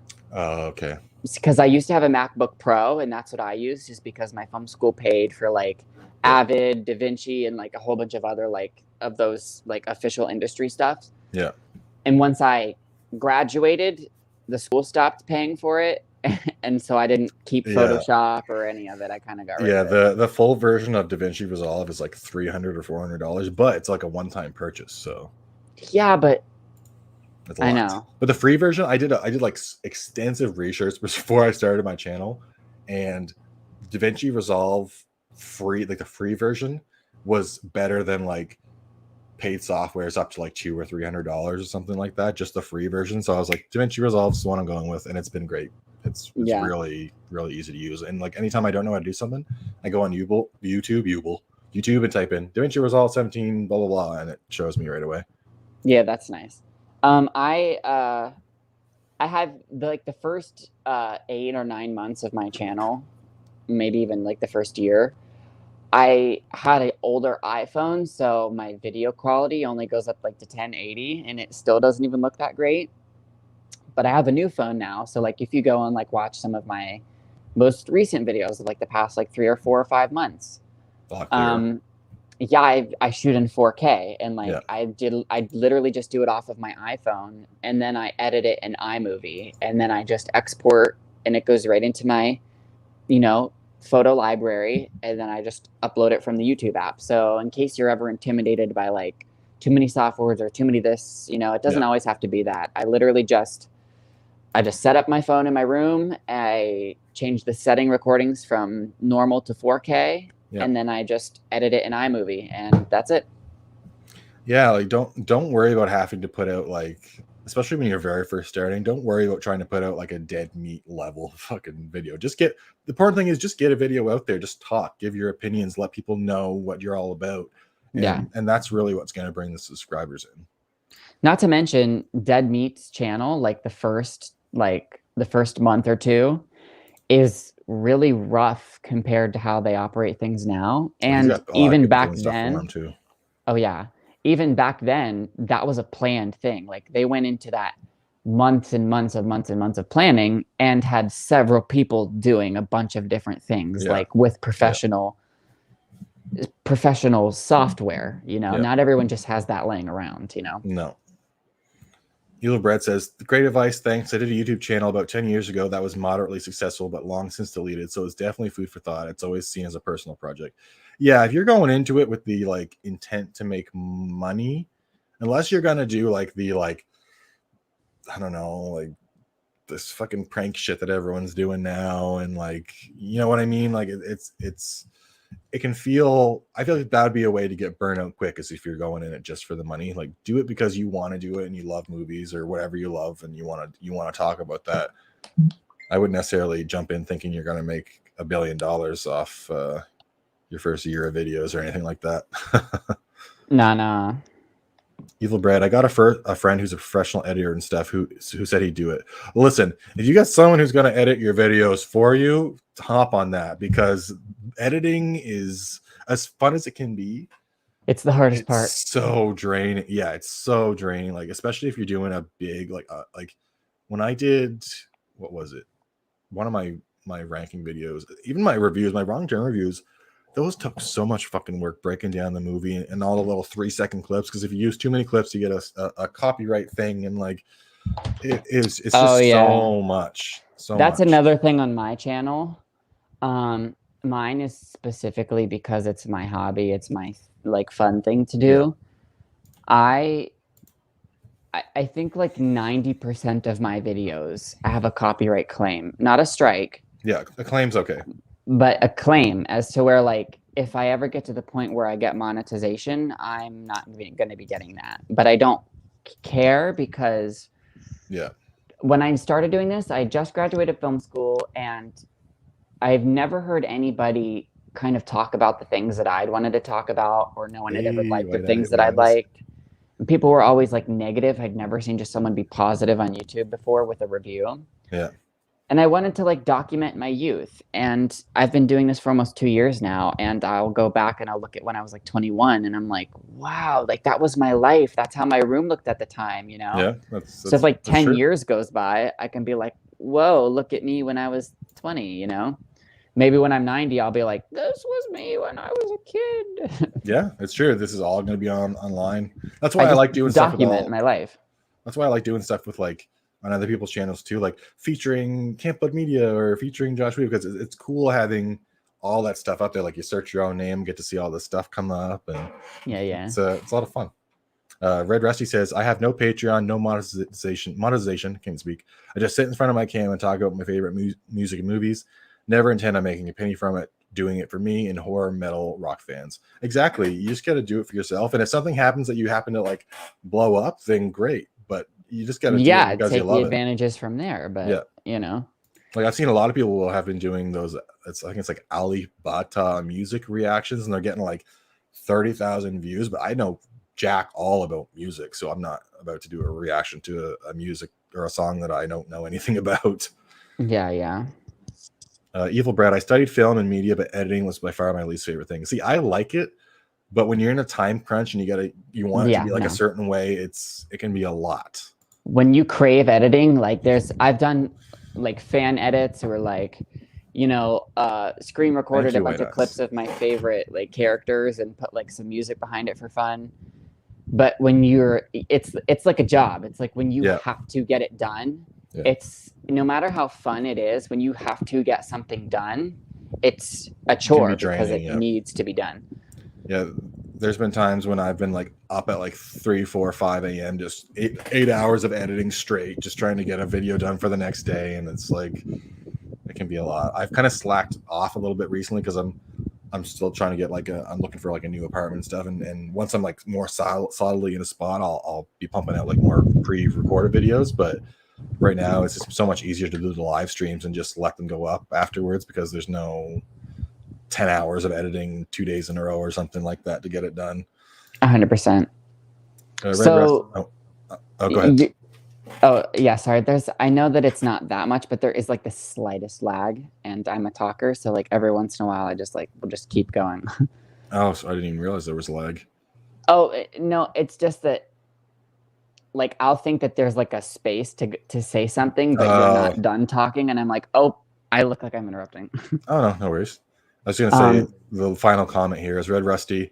It's a fast, cheap way of getting a bunch of subs, but music reaction videos are very risky on YouTube and risk your channel. Yeah, that's what I mean. I don't know if I liked music. I like music, but I literally have like 10 songs on my phone. I don't have a favorite band. I kind of have a favorite song, but that switches every now and then. Yeah. I don't know that much about music, so I'm not about to like. The only one I would do is like maybe Goosebumps theme song because I like Goosebumps, but even then it's just I don't know that much about it. And the subs I would get for it would be looking for more music stuff, and I don't know. I'm not going to do a bunch of music videos, so yeah. Have you? Okay, so I do remember that. One of my favorite, not favorite, kind of favorite. One of my favorite things to do is I made a couple of Scream 5 trailers that are fake. Yeah. And I watch them a lot so that I like have some anticipation for the fifth one. Yeah. Yep. And I'm thinking about not that I want you to. I mean I do, but not because I want views, but like have you seen my fake Scream 5 trailers? No, I haven't. Okay, well I'm gonna send them to you on like Messenger or something because I watch it sometimes once a day, just specifically for my need to like have something to do. Wait till the real Scream 5 trailer comes out. You'll be like, no, but that's honestly what I'm thinking about is that I won't be able to watch that one a bunch because I want to save it. So I'm still going to be watching my fake one, even when the real one comes out, because I don't want to. Well, the fake one doesn't have any spoilers either. So yeah, that's exactly right. Yep. Well, I think we're going to wind this up now because I've got someone waiting on me. But thank you so much for coming on, Chase. You've been an amazing guest. I'm glad you actually liked Freddy's Dead. I figured that you would enjoy this one, so I'm glad that you did. Yeah, I did. Thanks for having me on. It was so much fun. I can't wait till we get to do something else again. Maybe Child's Play or something. Yeah, we'll get you on for a Child's Play movie for sure. Haha, cult. And I think we're probably going to do a Halloween Ultimate ranking like we did for Friday the 13th as well. So you'll definitely be on for that. I would love to.